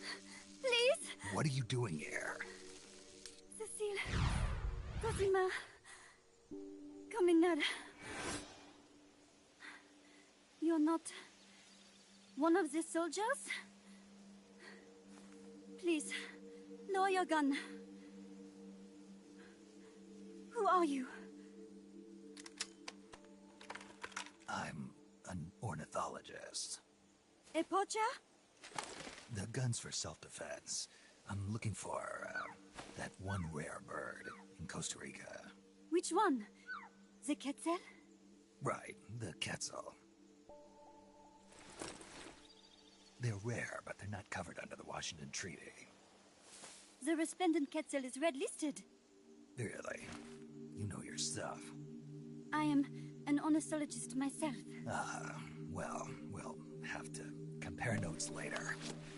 Here, drink some of this. You saved me.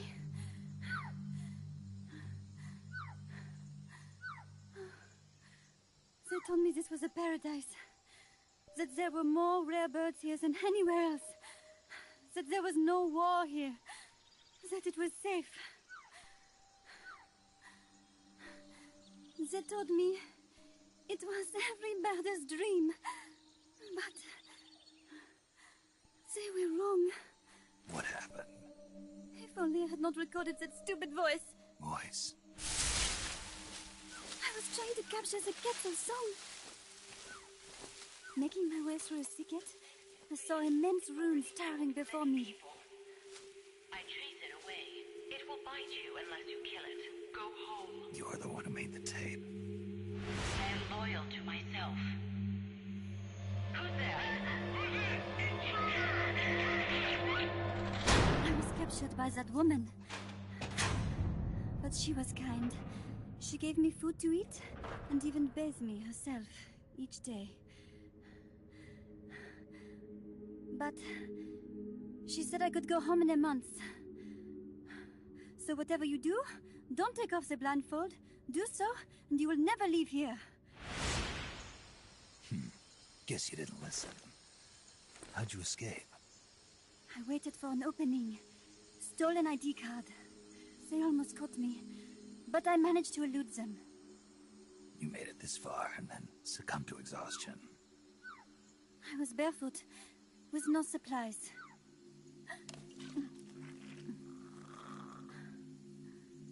Oh, I am so sorry. I drank it all. That facility. Did you see anybody else in there? Well, there was another woman, but I never saw her in person. Because, you know, the blindfold. Oh, yes. She often sang. Sang? It was such a strange song. What kind of person was she? Could you tell anything from her voice? I don't know. I don't even know why I was held a prisoner. They confiscated my equipment, my supplies, my passport, money, everything. The only thing I was allowed to keep were my undergarments, so that I would not be able to escape. And now, I am without even the means to prove who I am. I will not make it home to Paris like this. In that case, come to our place. Huh? You don't need a passport there. Don't even need a name.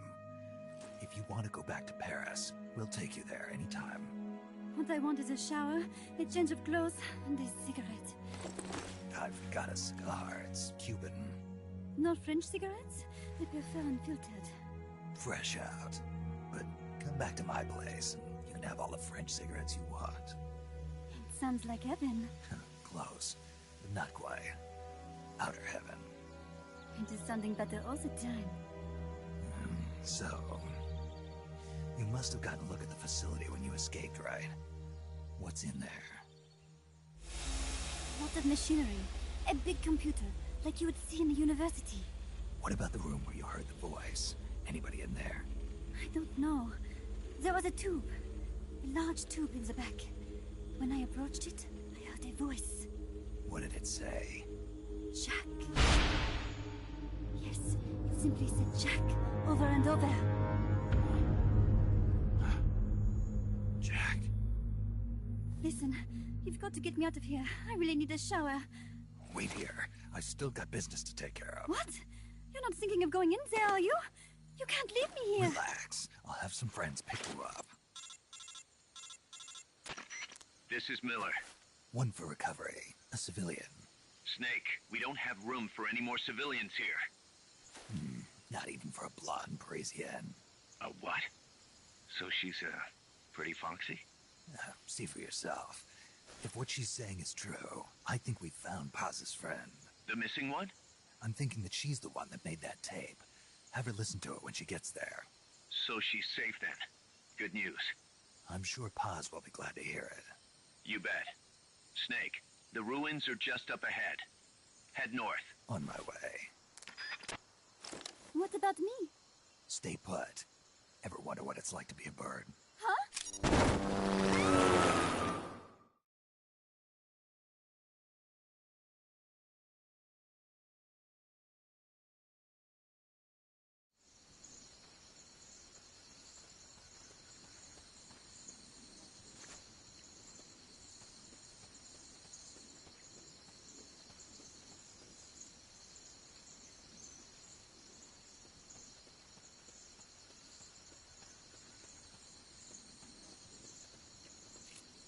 Freeze.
What's that noise? Hmm? What?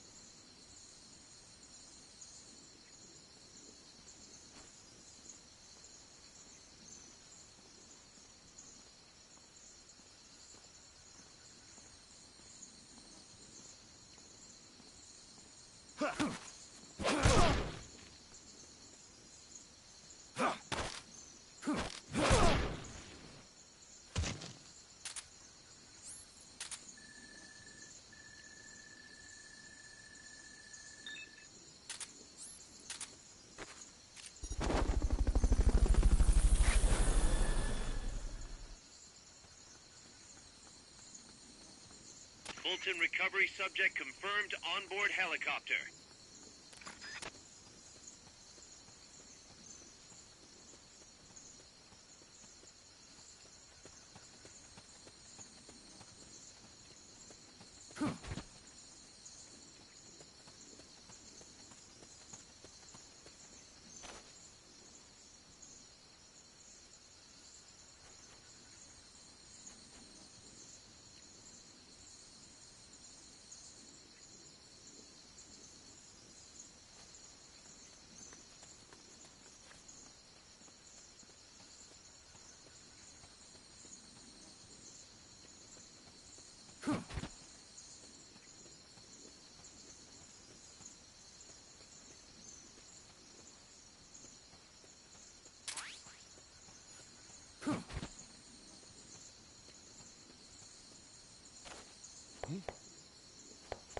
What's that noise? Hmm? What?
Freeze.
What? It won't open. Damn. It won't open. What's wrong with it?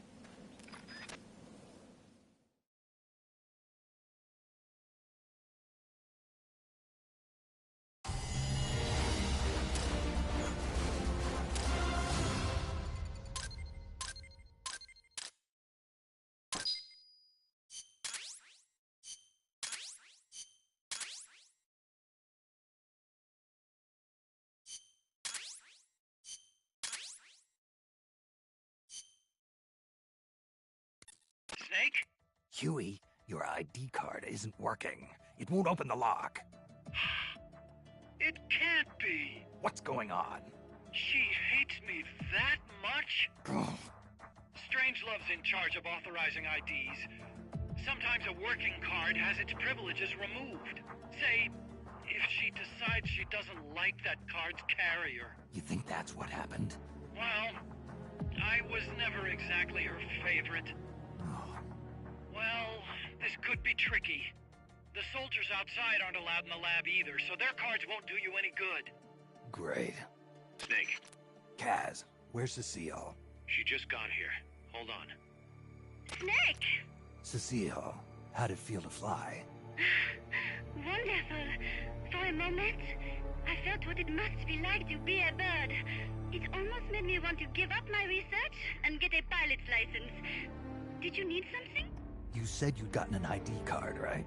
Yes, but it was confiscated when the guards got me. Who took it? What did he look like? He had an arms jacket. I cannot recall his face, though. Yeah, they all look pretty much the same. Where did it happen? Let me think.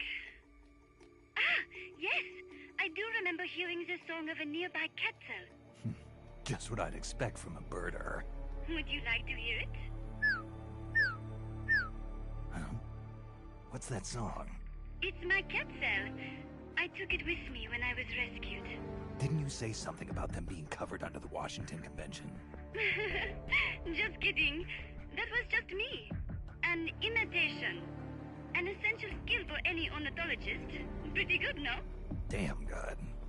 If you want to hear the Quetzal song again, just let me know. I can tell you all about the birds of Costa Rica, too. Yeah, will do. Thanks, Cecile. No. Thank you, Snake. Talk to you soon. Kaz, did you play that tape for Cecile? I sure did. It's hers, all right. Then she must be... She's not. Cecile says she's never even met Paz. What? She's at least 10 years too old. But... I'm guessing Paz convinced herself that it was the tape her friend made. But never mind that. Let's go over what we know so far. The soldier with the ID card is wearing an orange jacket and is in a location where you'll hear Quetzal singing. Find that soldier, retrieve that card.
Snake, to gain access to the lab, you'll need an ID card. You can get one from a guard in an orange jacket stationed in an area where you can hear Quetzal singing. To get the ID card from the soldier, do a body check. You've got to get inside that lab before the AI gets shipped out. Get a move on.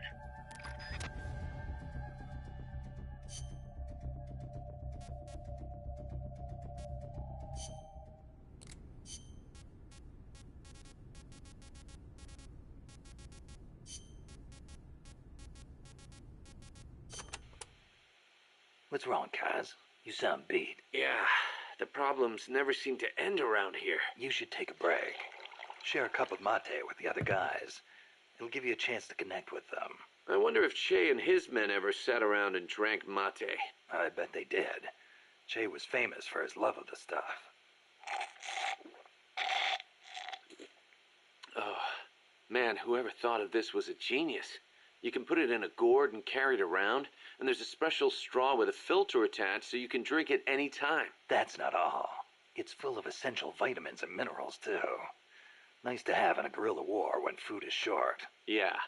Wish I had a chance to share some with the blonde Parisienne when I was out hiking. Well, how do you know about that? It takes a thief. Or should I say it takes a snake to know one. Snake.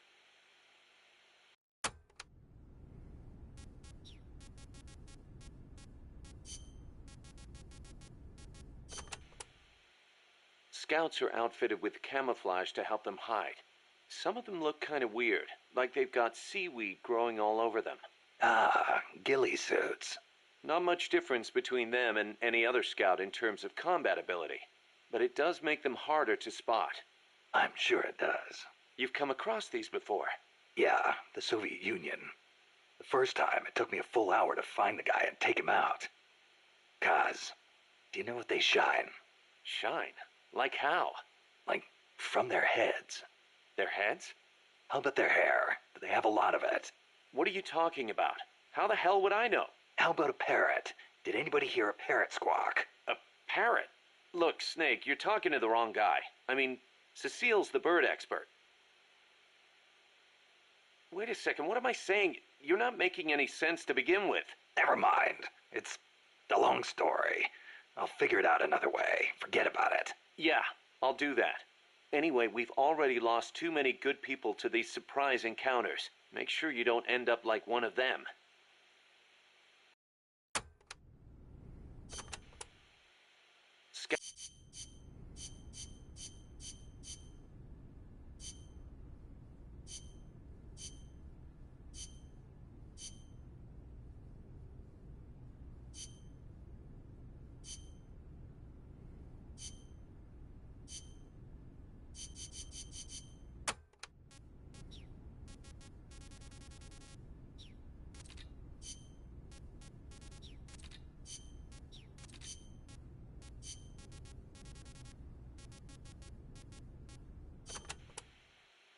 Did you see a Quetzal snake? Yep. What do you think? Did it look like a snake? Huh? No, it didn't look like a snake. Oh, really? Must be different from the Quetzalcoatl then. Quetzalcoatl. A winged snake from the Mayan and Aztec legend. A winged snake. Weird, right? I bet it's UMA. Amanda and everybody says Quetzalcoatl is a Quetzal in the form of a god. But there's no way anybody mistake a snake for a bird. I think the legend of Quetzalcoatl came first. Somebody saw it and adopted it as their god before they saw the Quetzal. After that, somebody saw a bird that looked like the image of the god, and so they named it Quetzal. You mean it happened the other way around? Well, if you ask me, the Quetzalcoatl was probably a pterosaur that survived. I mean, it's got wings and it's a reptile, so it probably looks kind of like a snake, right? Pterosaurs live on in Africa even today.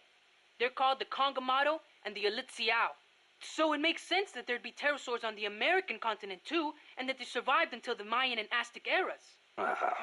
Lucky for us, they're not still around today. Who says they aren't? The dinosaurs supposedly died out 65 million years ago, and the Aztec civilization only rose about 600 years ago.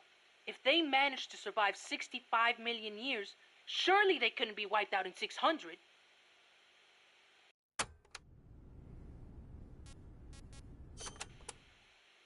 Pterosaurs survive today in the African countries of Cameroon and Congo.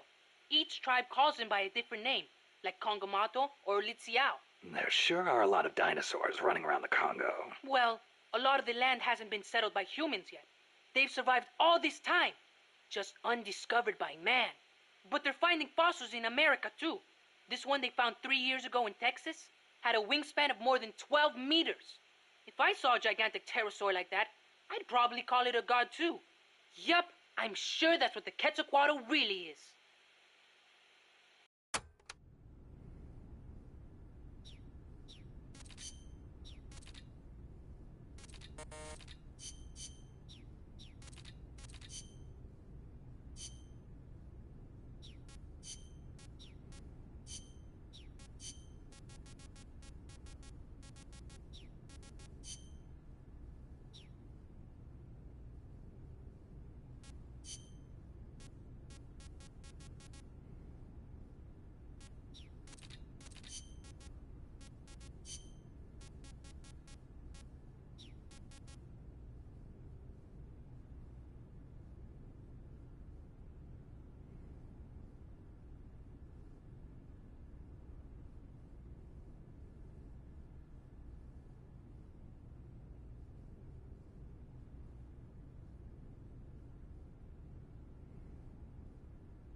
Let me get this straight.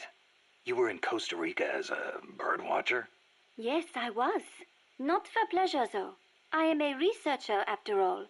I am studying the distribution of Latin American bird species. With today's compact cassette tape recorders, even a woman like me can carry her recording equipment by herself. But it was a mistake to come alone. Even so, there sure are a lot of wild birds in Costa Rica. Aren't there? Over 800 different species. Said to be more than 10% of all living bird species on Earth.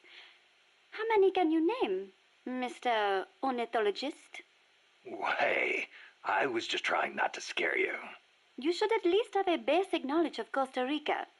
How about this? I will give you a thorough education, Mr. First-Time Ornithologist. Okay. Start by telling me about the Quetzal.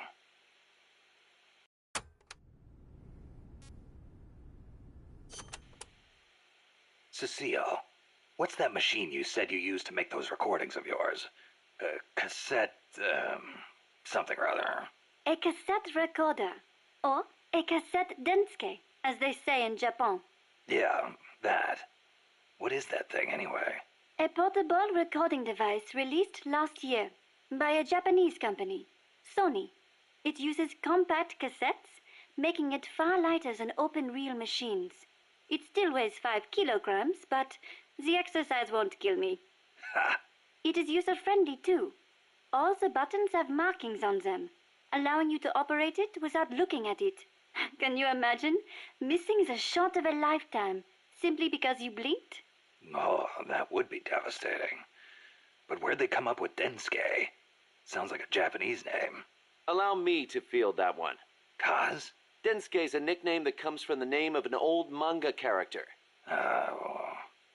Was he some recording nerd, too? Don't give me that. Recording atmospheric noises is an exhilarating art. There's nothing like capturing the real world in action on tape. It's just like taking pictures with a camera, only with a microphone instead of a viewfinder. Sure.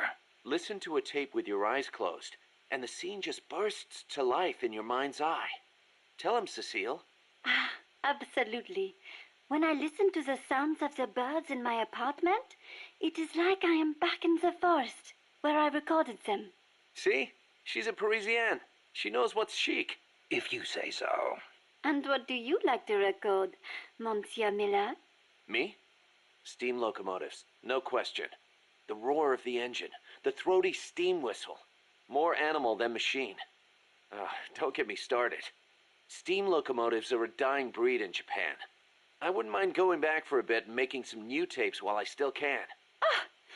You are less civilized than I thought. Less civilized? I detest those beasts. The noise frightens off all the birds. Then there is the smoke. I much prefer the peace and quiet of the forest. Cecile, wait. That came out wrong. Sure it did.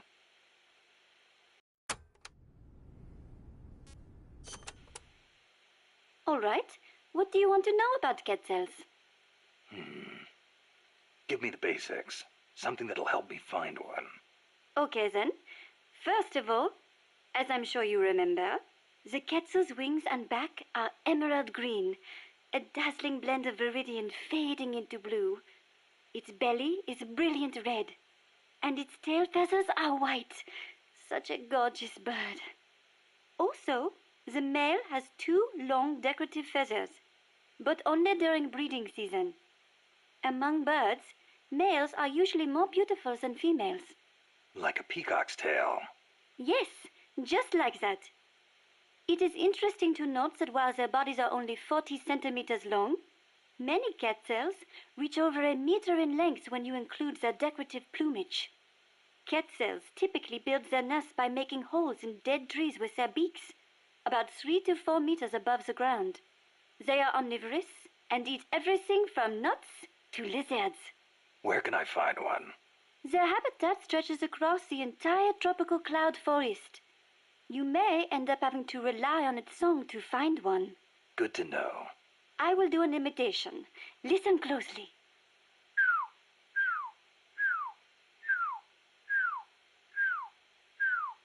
Hey, not bad. Shall I do a chicken next? Cluck, cluck, cluck, buck, buck, buck. No thanks. That's enough. Are you sure? How about a monkey? Yeah, don't need that either.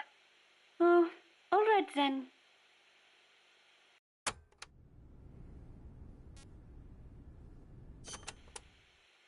You said you could do a monkey call. Yes. Want to hear it? Yeah, I won't be able to get it off my mind until I do. All right. Here it is then. That's pretty good. I can do others too, like a sheep, a pig. Yeah? Wow. What about a pig? That's uncanny. Oh, I can do a rabbit as well. A rabbit? Rabbits make noises? Certainly, but they are very faint, so perhaps only someone who has owned one would recognize them. I see. So, what do they sound like? Listen very carefully. Okay.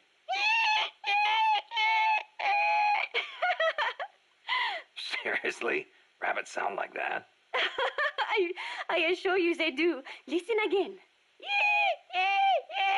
Never heard a rabbit do that before. They do. I swear.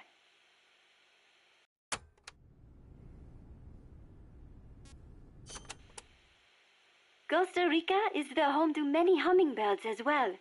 The people here call them colibri. Colibri, huh? Hummingbirds are the world's smallest birds. Although they can vary from species to species, most are around 10 centimeters in length, and the smallest no more than 5. It is amazing to think that something so small can still be a fully developed bird. I think a bird that tiny would get mistaken for a bug. Actually, they are often mistaken for sphinx moths. The little darlings feed on flower nectar, and their beaks are long and thin to help them drink up the nectar. They beat their wings far faster than any other bird. The smallest ones over 70 times a second. Can you imagine? What for?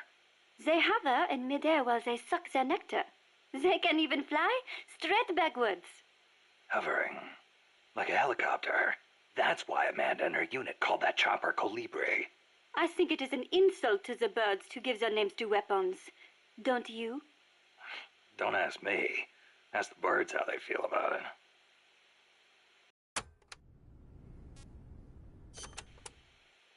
Have you ever heard of the mannequins?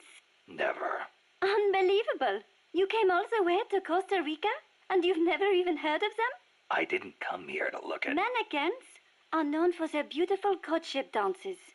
The orange-colored mannequin is said to live on the Pacific side, the white-bearded mannequin on the Caribbean side, and the long-tailed mannequin is in the Central Basin. The long-tailed mannequins are especially distinctive. What's special about them? First, each young male picks an older male to teach him how to dance. Then, teachers and pupils all get in a group and dance for the females. However, only the teachers get paired off with females. The pupils practice their technique for 7 years before striking out on their own and finding their own pupils. I guess it takes time to get good at anything, whether it's dancing or soldiering. Mannequins always have plenty to eat. Apparently, that is why they have so much free time to practice dancing. Unlike us, obviously.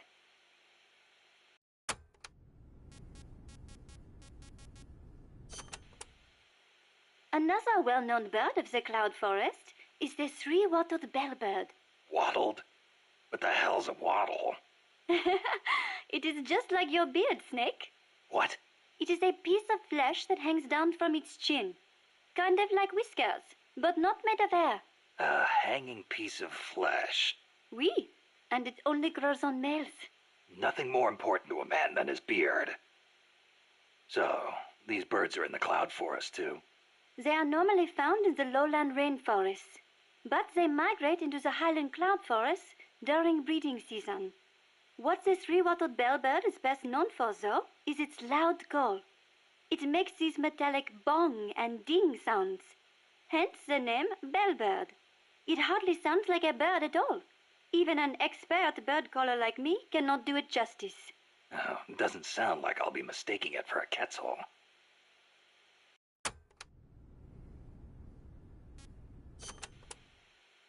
Do you know the national bird of Costa Rica? Honestly, and you call yourself an ornithologist? The national bird of Costa Rica is the clay-colored robin. It's a plain-looking brown bird found throughout the country. Why'd they make it the national bird then? Are there all kinds of better-looking birds like the quetzal? Ah, the clay-colored robin has the most exquisite song. And I think it is part of the Costa Rican national character to choose a bird everyone knows and loves over prettier ones. Somehow these people don't strike me as being very Latin. Speaking as an ornithologist, I am rather happy with that choice. Not all birds have to be pretty. Oh, and just so you know, the quetzal is the national bird of Guatemala.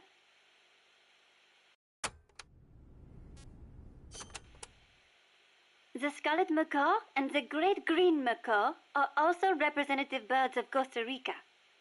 Macaws are a type of parrot, enormous, stately birds. Macaw. I think I've heard that name somewhere before. But of course you have. You are an ornithologist, no? Stop it. So, tell me, where do macaws live in Costa Rica today? Oh, come on now. I am only teasing you. Macaws live not in the cloud forests, but in the rainforests on the Pacific side of Costa Rica. In the past, they were a common sight all across the country. But lately, the population has decreased dramatically. One possible cause is the pesticide sprayed to facilitate large-scale banana cultivation. Evicted from their own land, huh? Thankfully, conservation efforts have been gaining some momentum lately.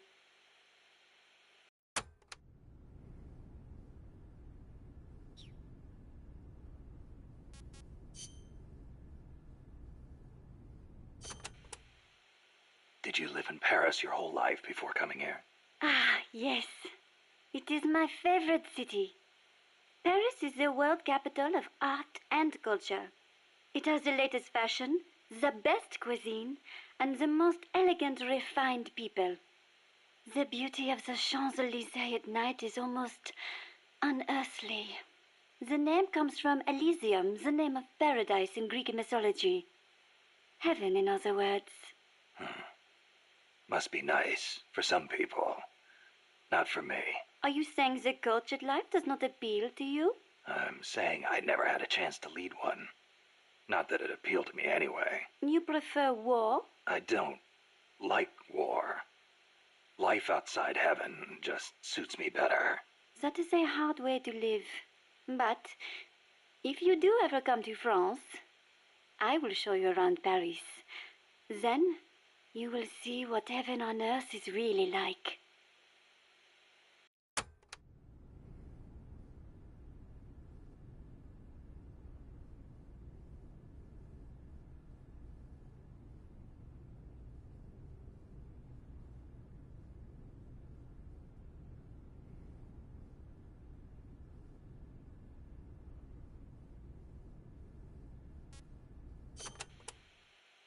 Heaven on earth, huh?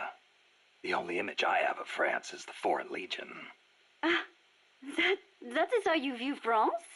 What do the French think of them? It is a difficult question. We normally don't think about it so much. Well, critics claim it forces foreigners to take on the most dangerous missions, so French citizens won't get hurt. You are right. That probably had something to do with why it was created. But I understand that along with service comes benefits, such as French citizenship and permanent residency. Those who join are all given an equal chance, regardless of race, religion, education, social status, or national origin. So it can be a godsend for people from poor countries. A way for the have-nots to live a decent life. I guess that's not so different from MSF.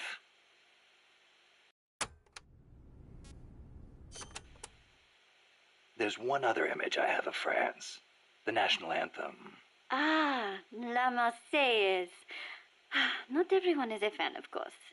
The whole "to arms, citizens, may an impure blood water our furrows" thing, eh? The song was composed right after the French Revolution. Fearing what the tide of the revolution represented, the ruling classes in neighboring countries applied all kinds of pressure on the young government. La Marseillaise became the anthem of the volunteer armies that sought to protect constitutional rule against that pressure. And they couldn't do that without armed force. Oui, I agree. Some parts are a little belligerent. But we must not forget that if it were not for them, France would not be the democracy it is today.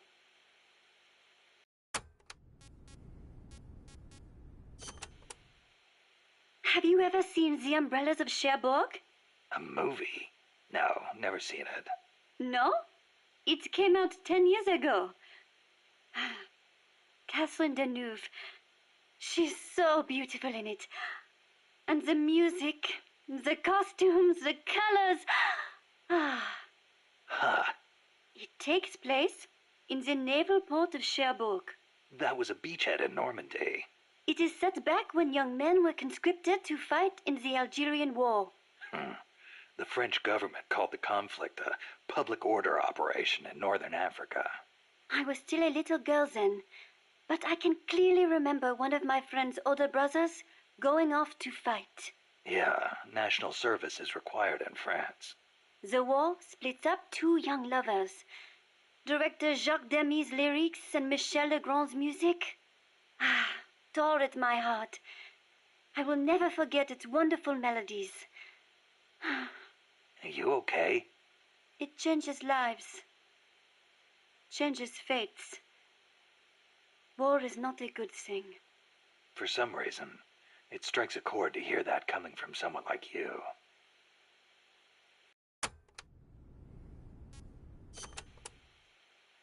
Speaking of the Algerian War of Independence, you ever hear of the Day of the Jackal? Ah, you mean the novel that was made into a movie last year? The OAS, a militant French underground group, plots to assassinate de Gaulle, hiring a hitman known as the Jackal. Readers know that de Gaulle was not killed, but it is still so exciting. If someone was going to try to eliminate me, I would hope they would be as thorough as the Jackal, to know everything about me without me suspecting a thing. Oh, yeah? I wonder if my birds feel the same way. I wonder.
That was some escape you made from Strangelove's lab. Security inside was not so tight. The door to my room was locked from the outside, of course. But she took off the blindfold at bath time, so she could wash my hair. Huh. Pretty luxurious treatment for a prisoner. Wasn't it? She wouldn't undo the handcuffs, but she washed my body for me instead. And with such gentle care. Why'd you run away? Didn't she say you could go home in a month? If your escape attempt failed, you'd be in greater danger than before. I was supposed to be giving a presentation on the distribution of Costa Rican bird species at a conference. The date was approaching quickly. So, I pretended I had to use the toilet and made my escape. I found an ID card and searched everywhere for my equipment and my tape. But a soldier saw me. It was a miracle I managed to get away. There was no time to find the tape. I do not care about the conference. I am lucky enough to still be in one piece. You bounce back quick. You don't? Not sure. I try not to dwell too much on the past, but... Then don't. There is no point. I'm so glad to be out of there. I never felt safe, you know? Tell me about it. Well, I think she's interested in women. And I think she took a fancy to me. Oh, well, that's, Besides, it is much nicer here.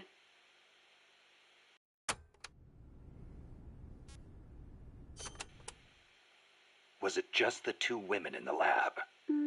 Most of the time, oui. And one of them, you only heard her voice, right? Yes, that is correct. Such a wonderful voice. It sent chills up my spine.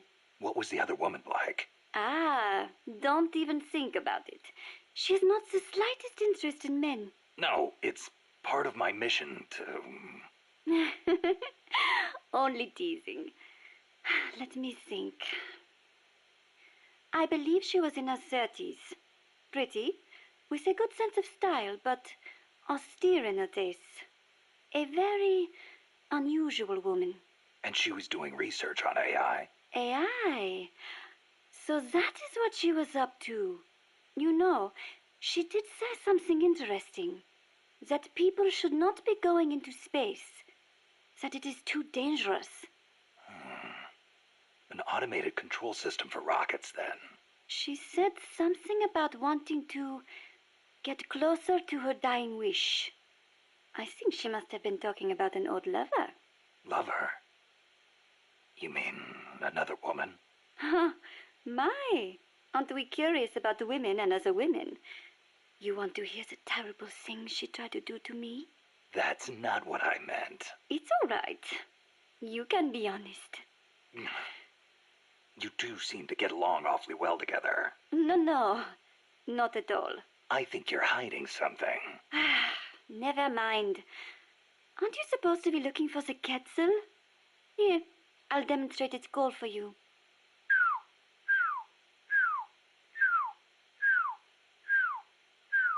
I knew it.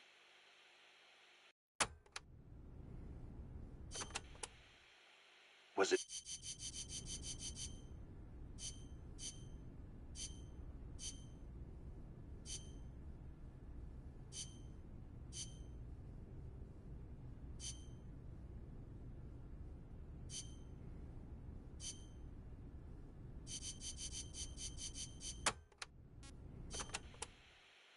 Let's go over this one more time. First, I need an ID card to get into the lab. That is correct. From the outside, it looks like any other rune. But on the inside, it is a state-of-the-art research facility. And your ID card got taken away from you by some guy in an orange jacket. Exactly. I had a Quetzal singing nearby. It has not been that long since it happened. It could be tricky if he's out on patrol. But if he's a stationary sentry, you don't think the Quetzal's moved? Its nest is probably nearby. I do not think it will go away anytime soon. Good.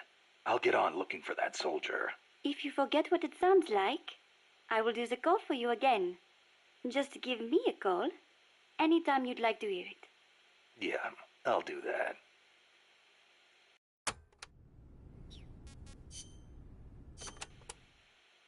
Never heard the name Cosima before. Then again, I don't know many people from France. Is it a common name? No, not that common. But Wagner's second wife was named Cosima Francesca Gaetana Wagner. Huh. You know, Kojima is a common last name in Japan. Kaz?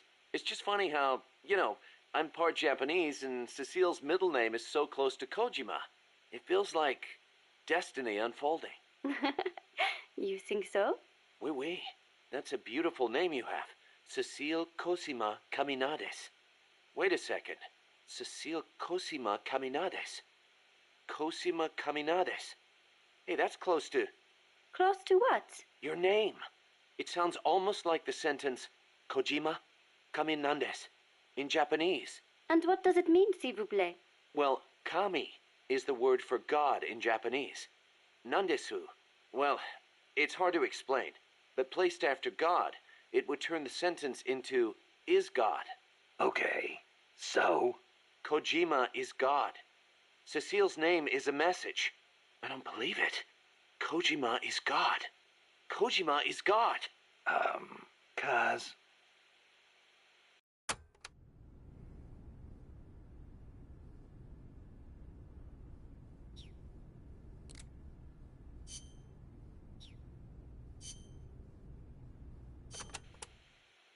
You can steal items from soldiers by putting them to sleep or knocking them out and then doing a body check. Get close to the unconscious soldier and press the action button when you see the icon. Or you can sneak up on them from behind and do a hold-up. It also works if the soldier's near death. Keep in mind though, if you wait too long, you'll have a dead soldier instead of a dying one. And you can't do a body check if you're holding the Fulton recovery device either. So don't try.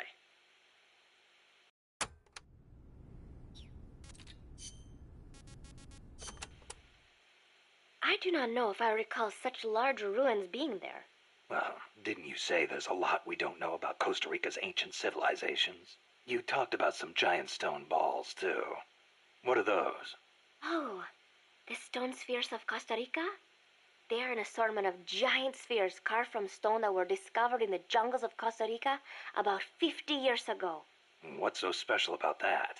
What if I told you some of them are nearly perfect spheres, and that they were carved out of granite, which is quite a hard substance? Could be good for laying a trap.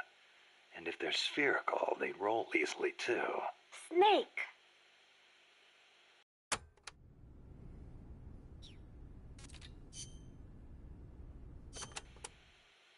Snake, be careful when going through areas you've passed through before.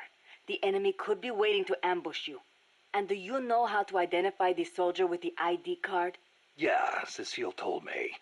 He's in a forest with some Quetzals wearing a orange jacket. He'll be from the lab, probably out on patrol. Do a body check to see if he's got the card.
There's supposed to be a Quetzal singing close to where your target is located.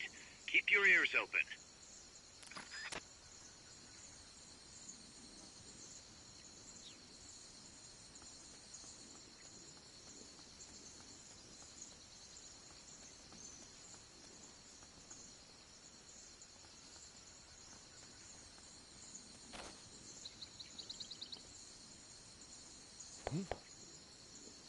What's that noise?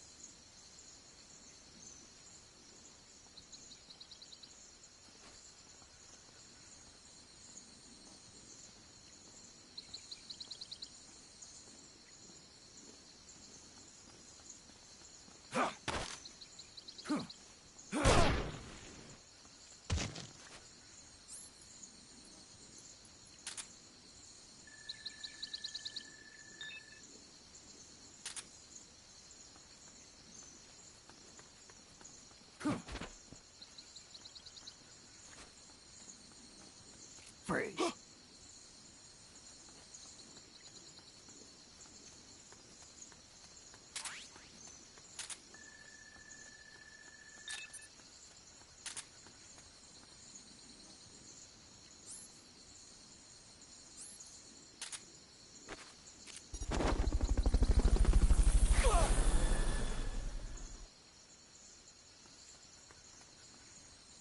Fulton recovery subject confirmed onboard helicopter.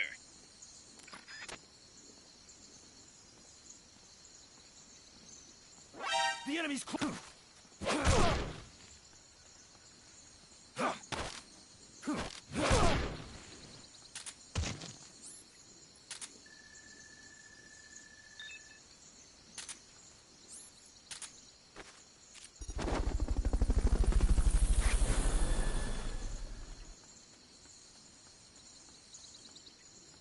Fulton recovery helicopter is complete. What's that?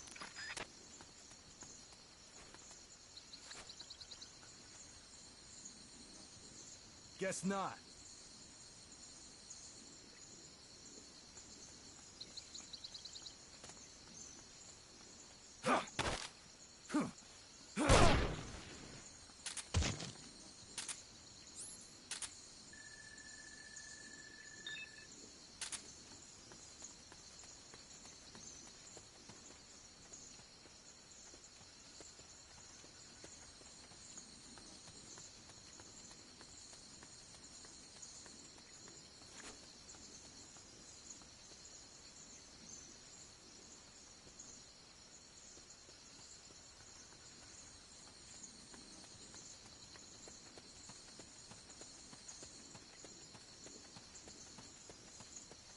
If you forget what a Quetzal sounds like, give Cecile a call on the radio.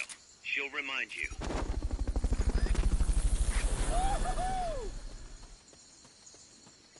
You're doing great, Snake. Peace.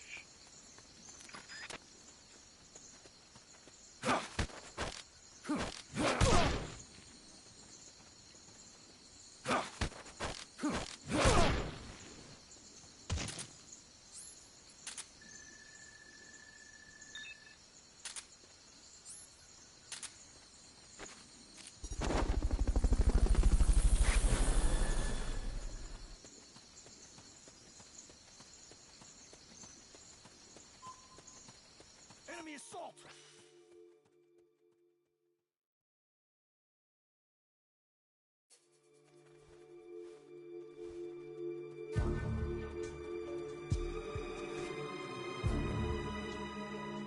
Once you know which soldier has the ID card, do a body check.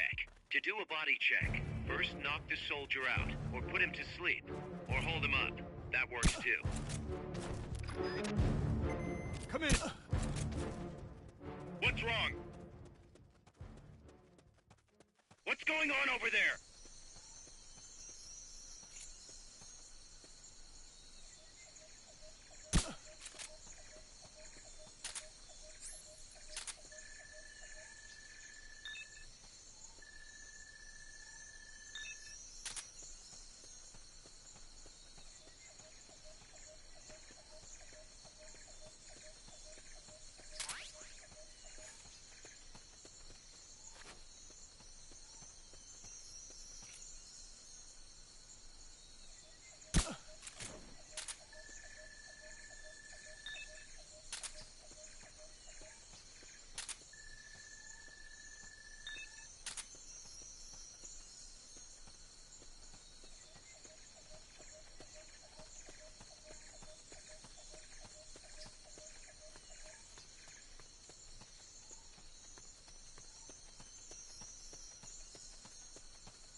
Somebody there? He's here!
soldier carrying the ID card is supposed to be wearing an orange jacket.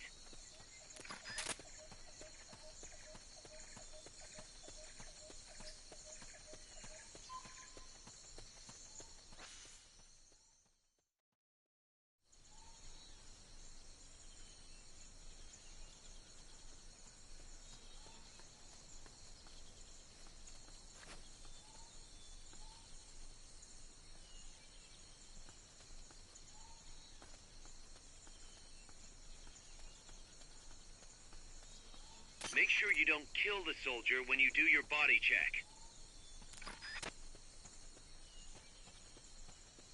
Is somebody there? Huh, nothing.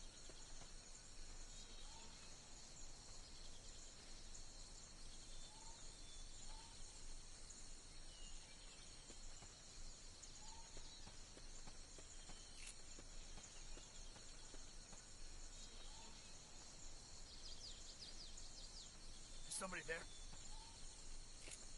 Huh, nothing.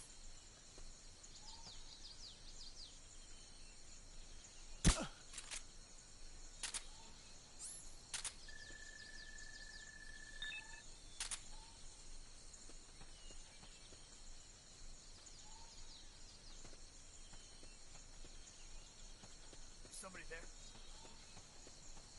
Huh, nothing.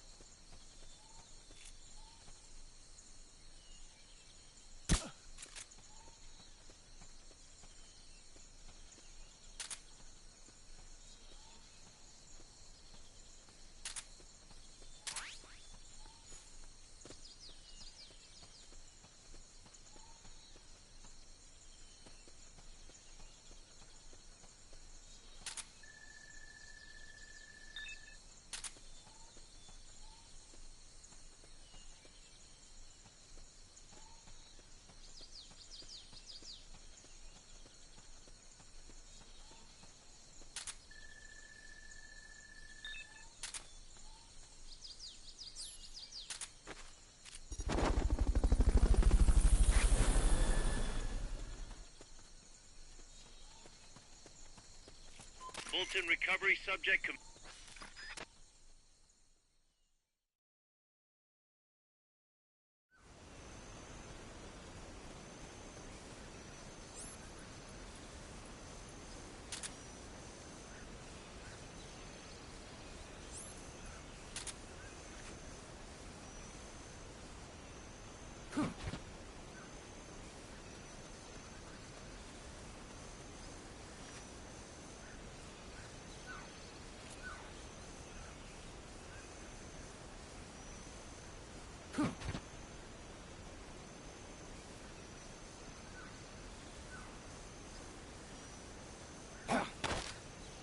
Start talking.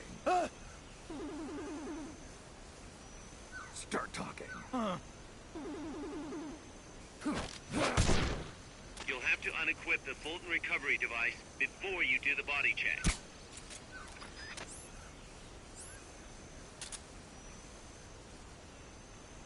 Snake, pick it up. You're carrying too much stuff. You gotta drop something before you pick up a new item. Open the item window. Choose the item you want to drop, then drop it. I bet you could use that ID card you found to get into the lab.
Fulton recovery helicopter is complete.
Excellent. It's open.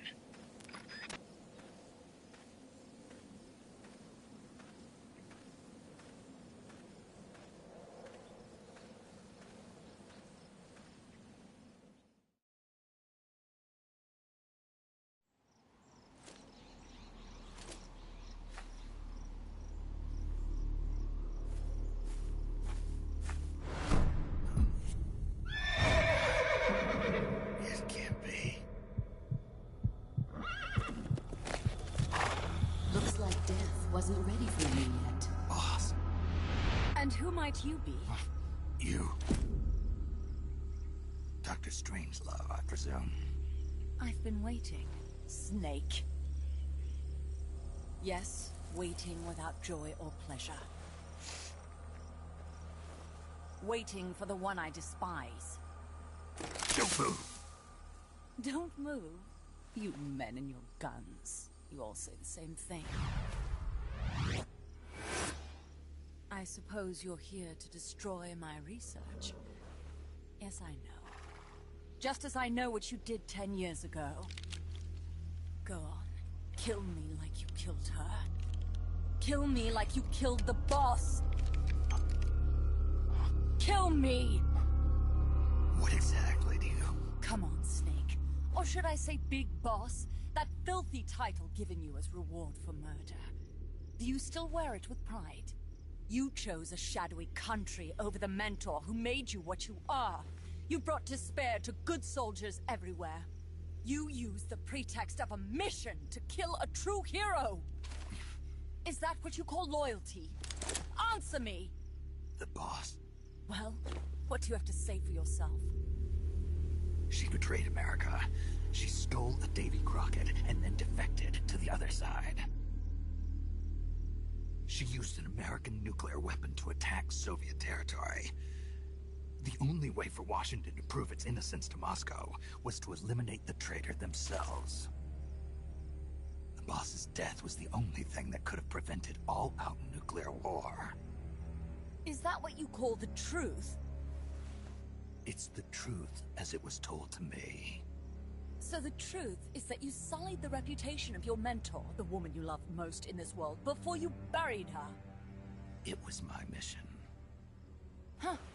So that's the conclusion you came to in order to live with yourself. What's the boss to you? I'm the one she abandoned when she left this world. I won't rest until I get answers from the woman I loved. You and I are the same. We are the walking dead. Would you like to meet her? The boss is gone. Not so fast.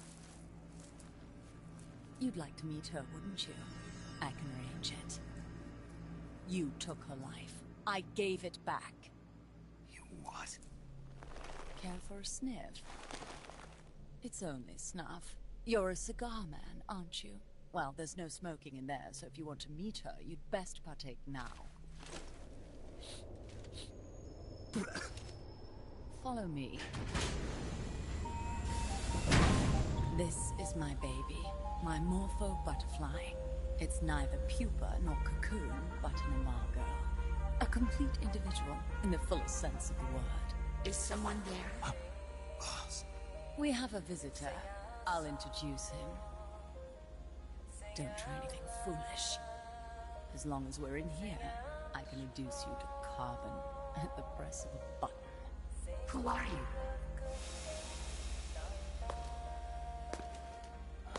A man. A warfighter.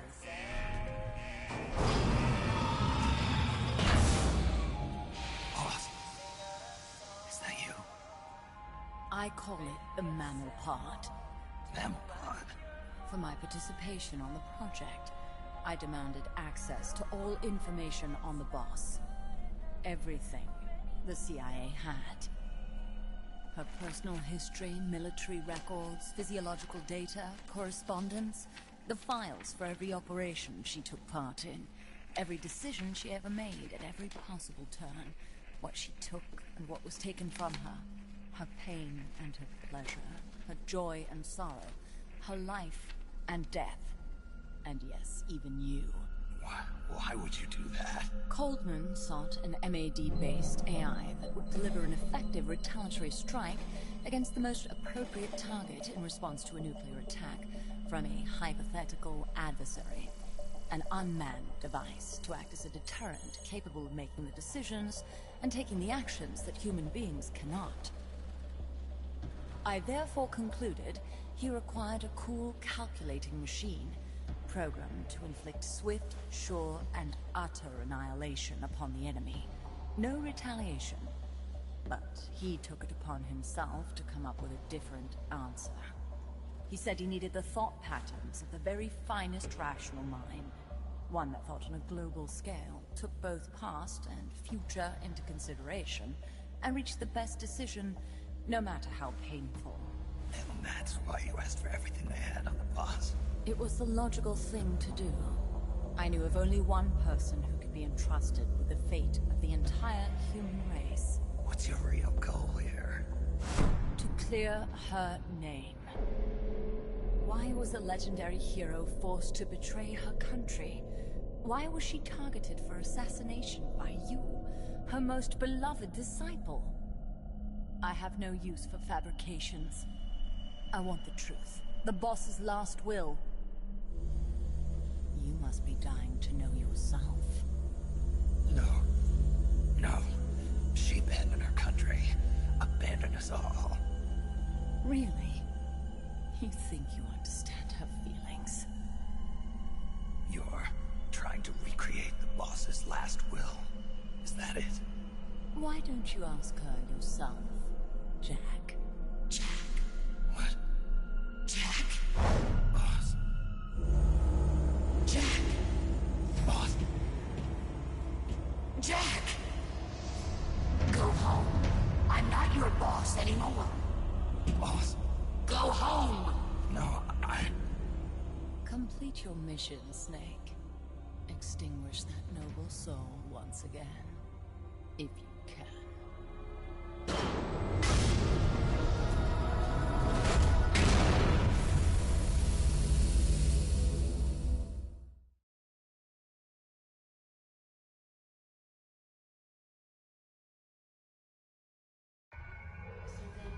Jack!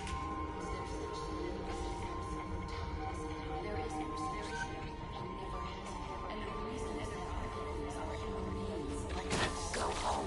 I'm not your boss anymore. Go home. Why did you come back? Go home. I'm not your boss anymore. Go home. You better stay alive from now on.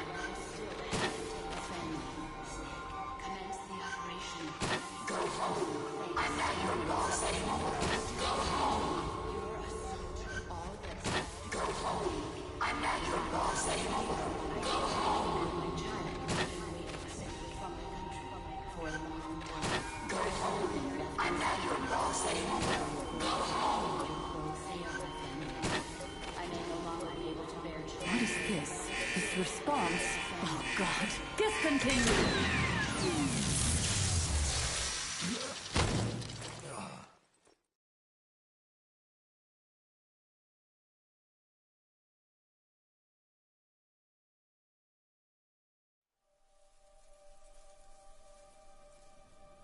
I taught you all I could. The rest you needed to learn on your own. Techniques, sure. But what about how to think like a soldier?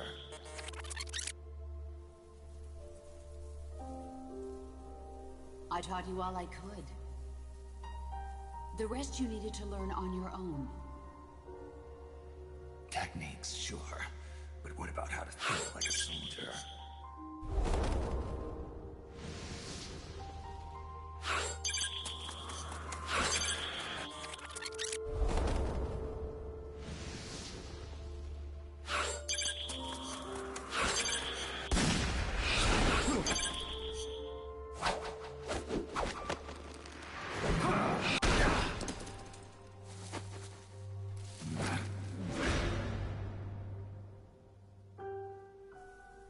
There's a saying in the Orient, loyalty to the end. Do you know what it means? Being It means devoting yourself to your country.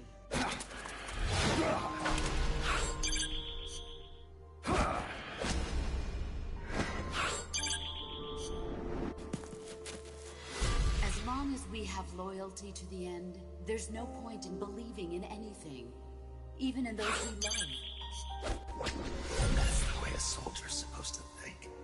The only thing we can believe in with absolute certainty is the mission, Jack. As long as we have loyalty to the end, there's no point in believing in anything, even in those we love. That's the way a soldier's supposed to think. The only thing we can believe in with absolute certainty is the mission, Jack.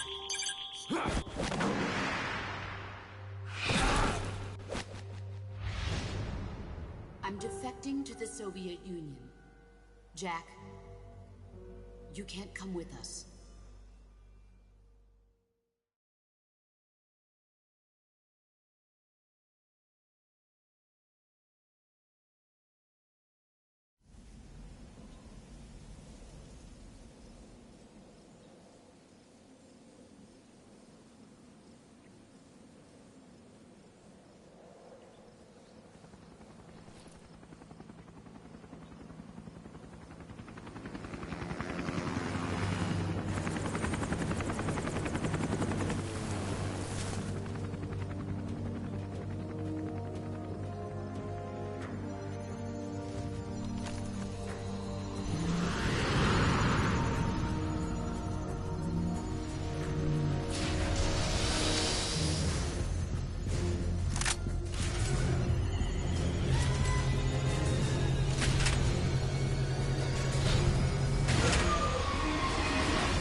Let's get this mission started.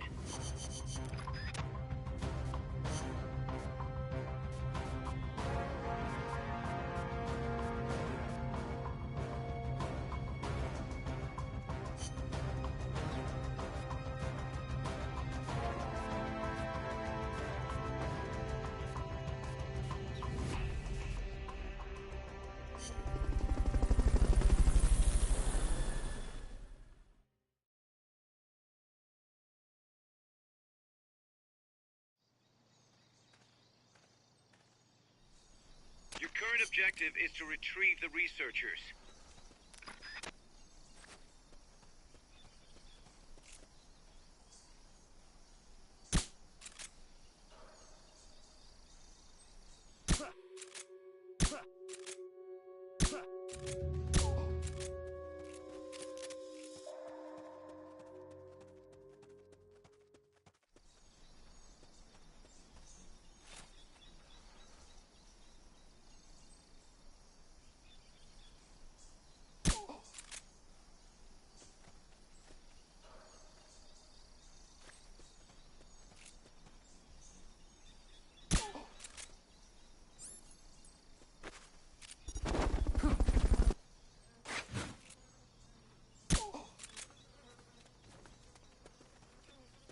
Fulton recovery helicopter is complete.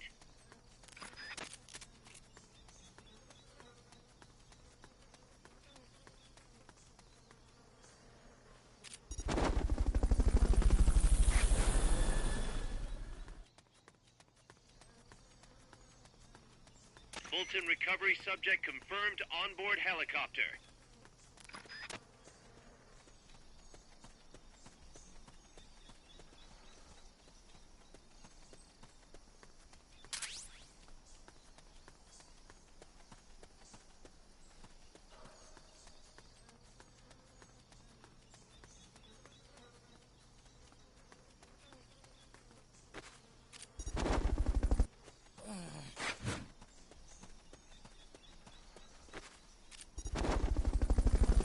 Fulton recovery helicopter is complete.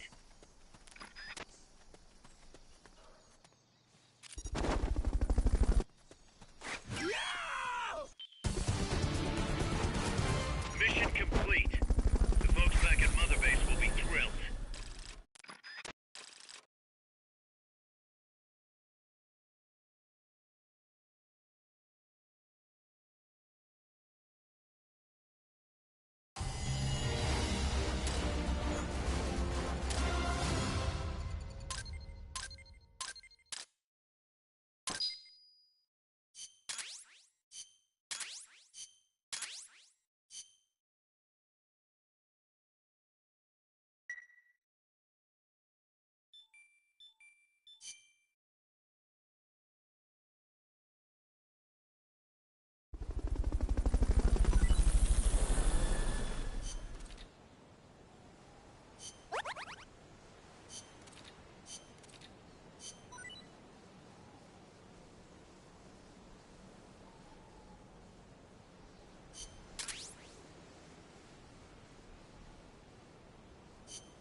Snake, that's the Chrysalis weapon Huey was referring to. You know what to do.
To be eliminated once and for all.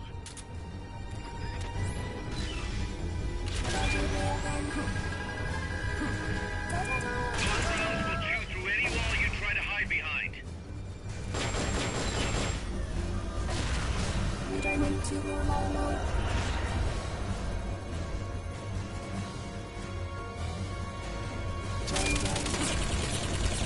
Fog's getting thick.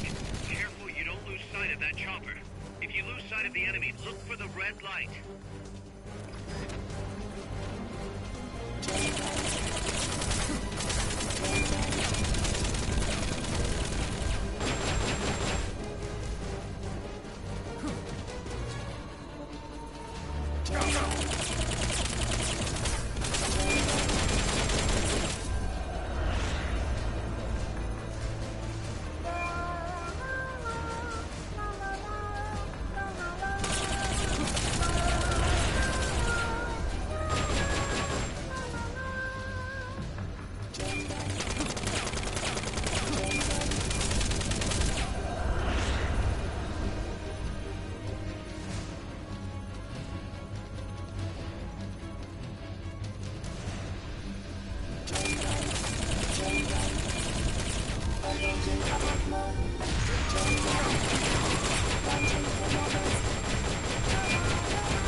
They've okayed your request for a cardboard box. It'll be sent out shortly.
Snake? What happened? Answer me! Snake!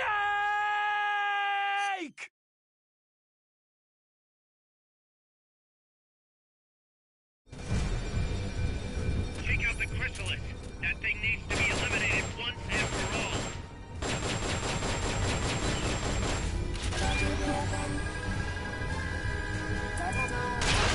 Shoot through any wall you try to hide behind.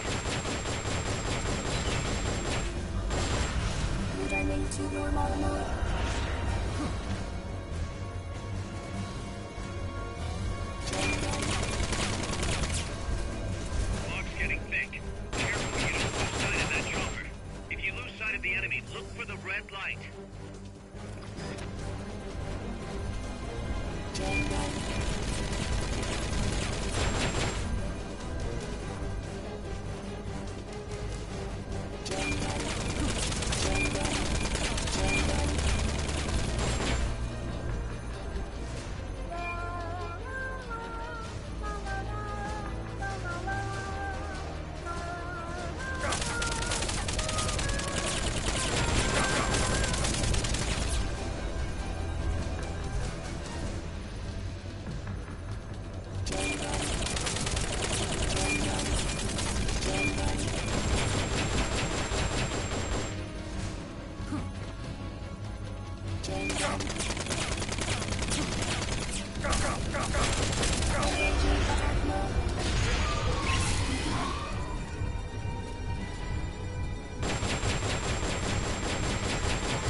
They've okayed the request for support. They're sending out a cardboard box as we speak.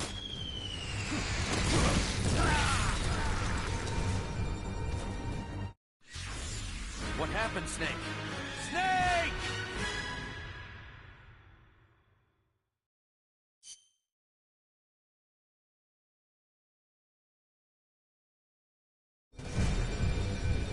Take out the chrysalis.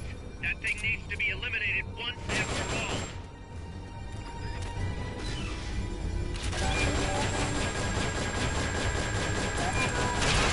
Shoot through any wall you try to hide behind.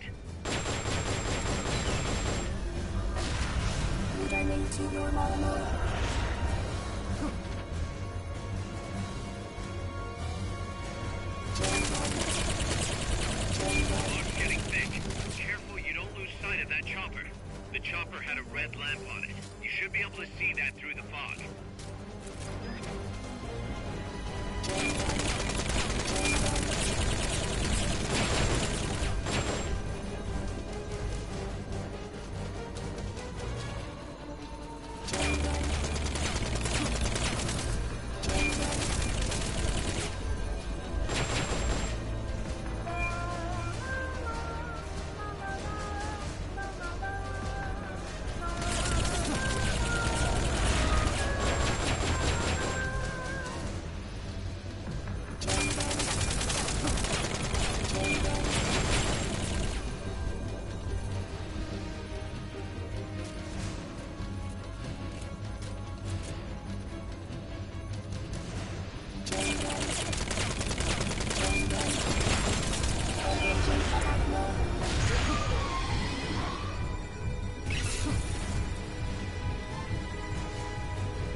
Pull out all the unlocked memory boards.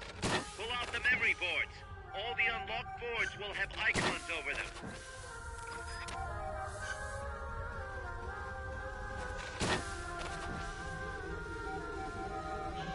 Any board you remove can be used to build our own AI weapon. Memory boards have different functions according to the icons displayed over them. Go ahead and take whichever ones you want. If you attack parts on the exterior of the machine, the memory boards that control those parts should light up. You can tell what a memory board does by looking at its color when it lights up.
Snake. She played me like a piano. Forget about it. You'll get him back. That is, as long as you've got the will to do it. I am not giving up. All right, then. I confirmed the location with Huey. The final testing base for Peace Walker is 15 miles to the north of that lab. It's an underground facility disguised as a rock quarry. All you need to do is sneak in and destroy the AI for good this time. Right. Snake, you can destroy it, right? Yeah. We all have our limits. Actions beyond our abilities. Don't worry. I won't screw it up this time. You're the one who killed the boss. Destroying that AI means reliving that memory. It's just a machine. Snake, I'm worried. Worried? For the same reason the CIA entrusted the nuclear launch to an AI. A man can condemn a handful of criminals to the death penalty if they're prepared to assume that responsibility. But who among us could do the same to hundreds of millions of innocent civilians? Who could reduce thousands of years of human history to ash in an instant? Could any flesh and blood human being make that decision? No way in hell. No one man could bear the burden of total genocide. It's what's allowed our cowardly species to survive all this time. But for a machine, willpower is no issue. What are you saying, Kaz? You're a hero, Snake, but you're not a machine. That I can't destroy that thing? That machine's not the problem. It's that the boss still lives inside of you. Bullshit! She's dead, Snake. It's time to come to terms with that. Let me put it another way. You've left everything behind. Your country, your identity, your past and ideals. But there's still one thing you haven't let go of. What are you talking about? The boss. You still haven't let her go. That's why you're so afraid to find out the truth about her. And that's what's holding you back from your future. Snake, she died a decade ago. How long can you live with a ghost? Kaz, I thought I knew everything about her, but I still don't understand what happened to her at the end. There, you're no different from that scientist woman. When she didn't believe me, I realized something. That debriefing I heard could have been part of the cover story they made up. Now, even I'm not sure what her real intentions were. Why did she take that mission? How did she feel about dying? Why was I chosen? You want to know the truth? Ah! The truth won't change the past. You still want to know? No. I took on this mission for a kid who believes in peace. Fine then. There's no point in arguing. Peace Walker is on the verge of completion. Come on, boss. Let's get to that base.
Let's get this mission started.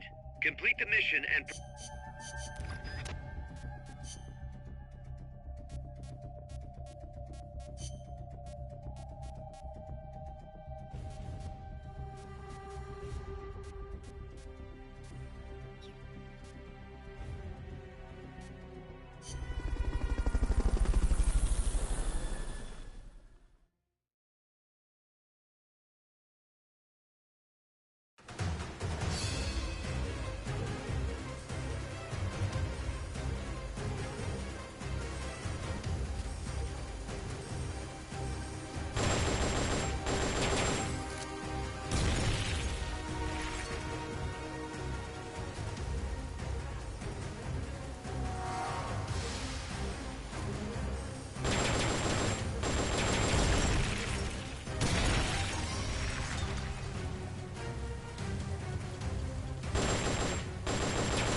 with that.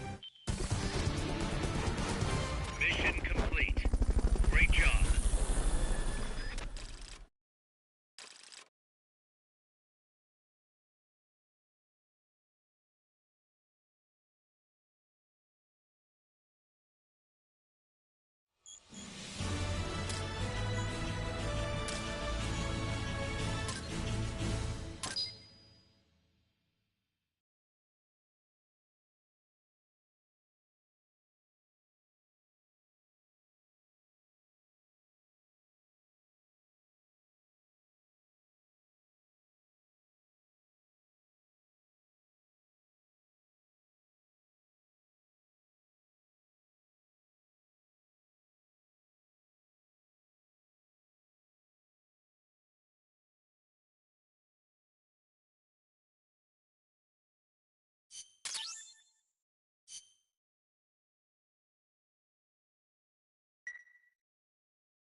Commencing mission. You're in for some heavy combat with this one. Try and make it back in one piece.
Eliminate that squadron, Snake.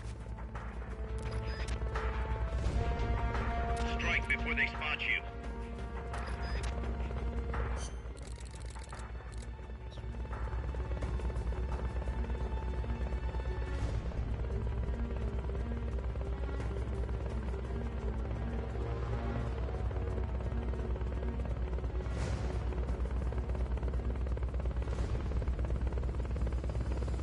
Watch your back!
What's wrong, boss? Respond! Boss!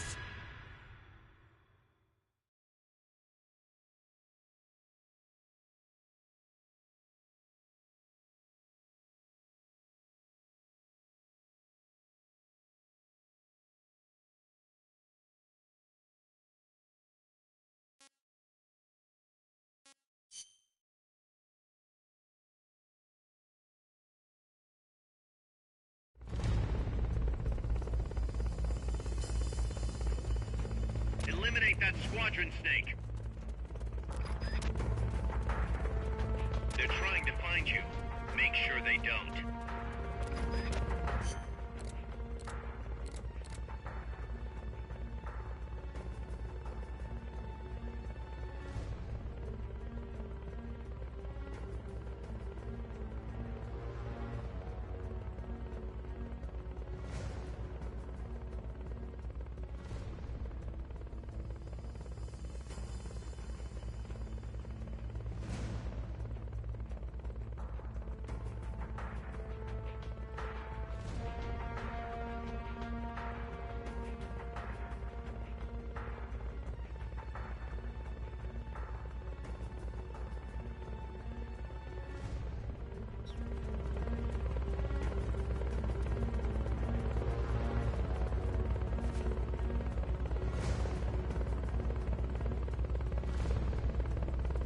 Watch your back!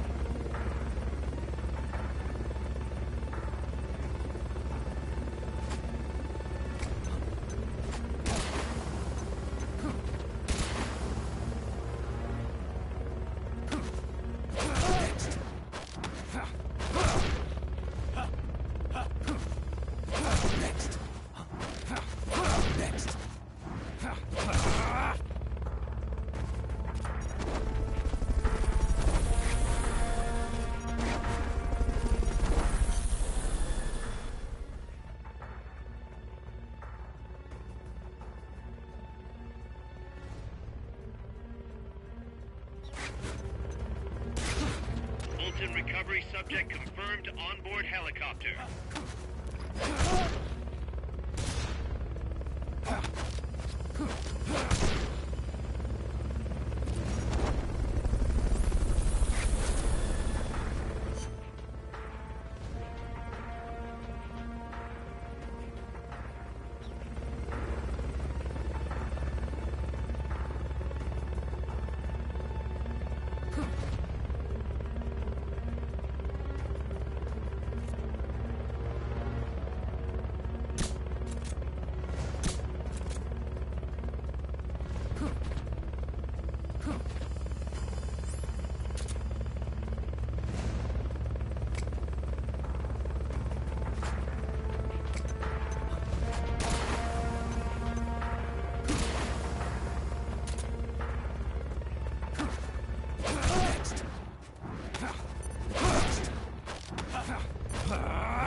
Skeleton recovery helicopter is complete.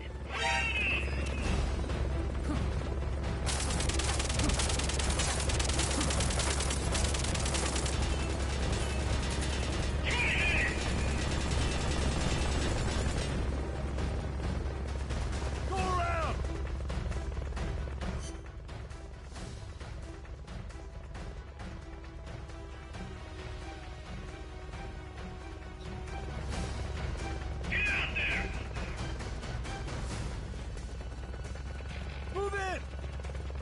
Requesting cover!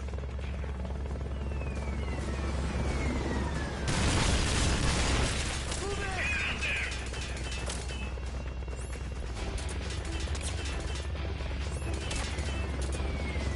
Requesting cover! Get out there! Grenade! Move in! Get out there!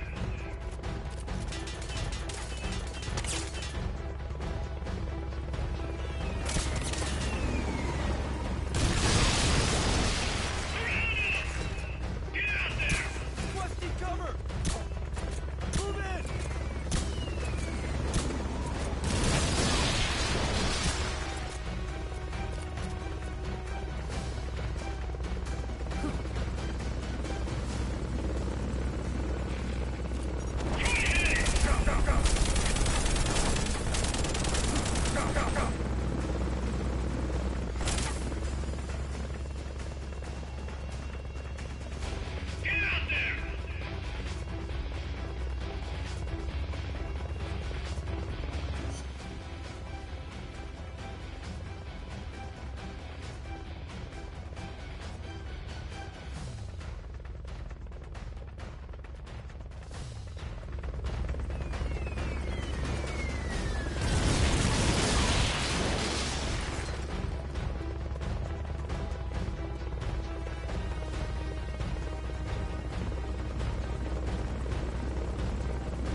Get out there!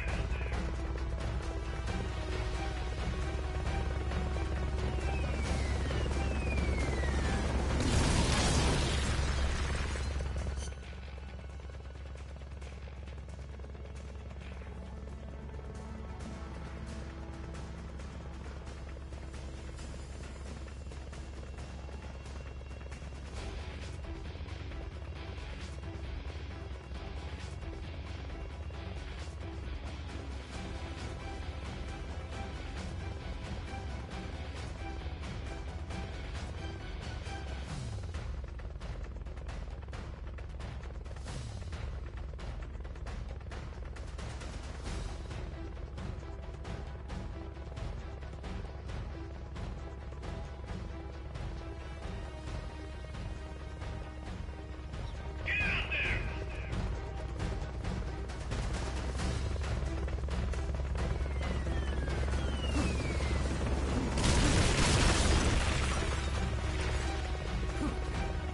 Get out there!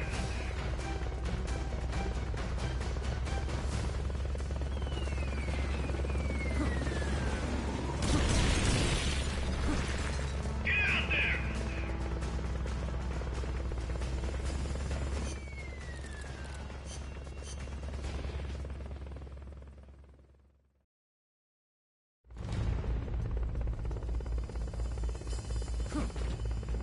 Forget about the chopper for now. Just take out the troops. They're trying to find you.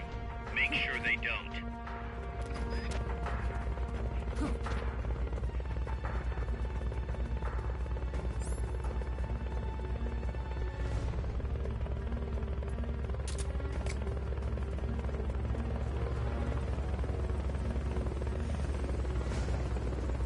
Watch your backs!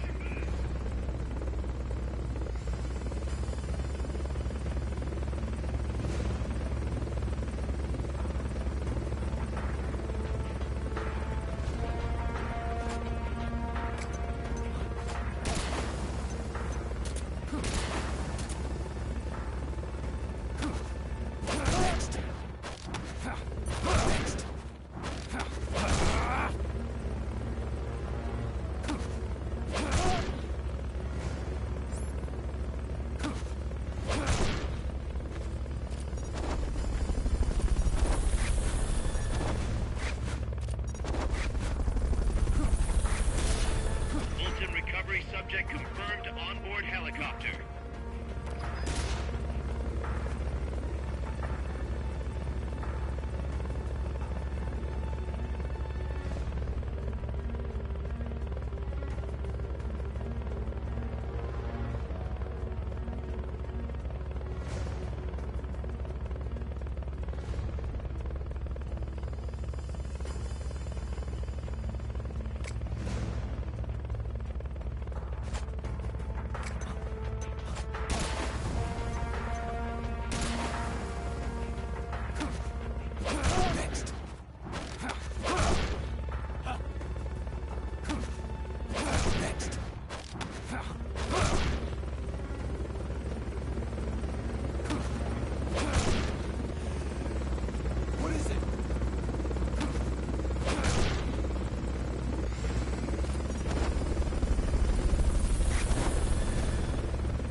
Complete.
Forget about the chopper for now. Just take out the troops. Strike before they spot you.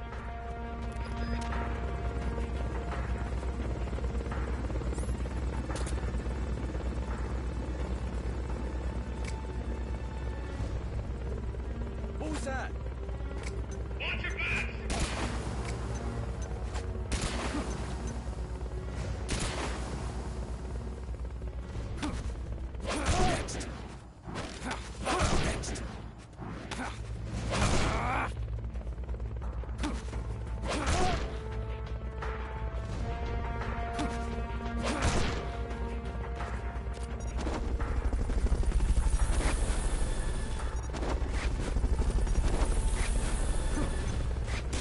Fulton recovery helicopter is complete. Fulton recovery subject confirmed onboard helicopter.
recovery helicopter is complete.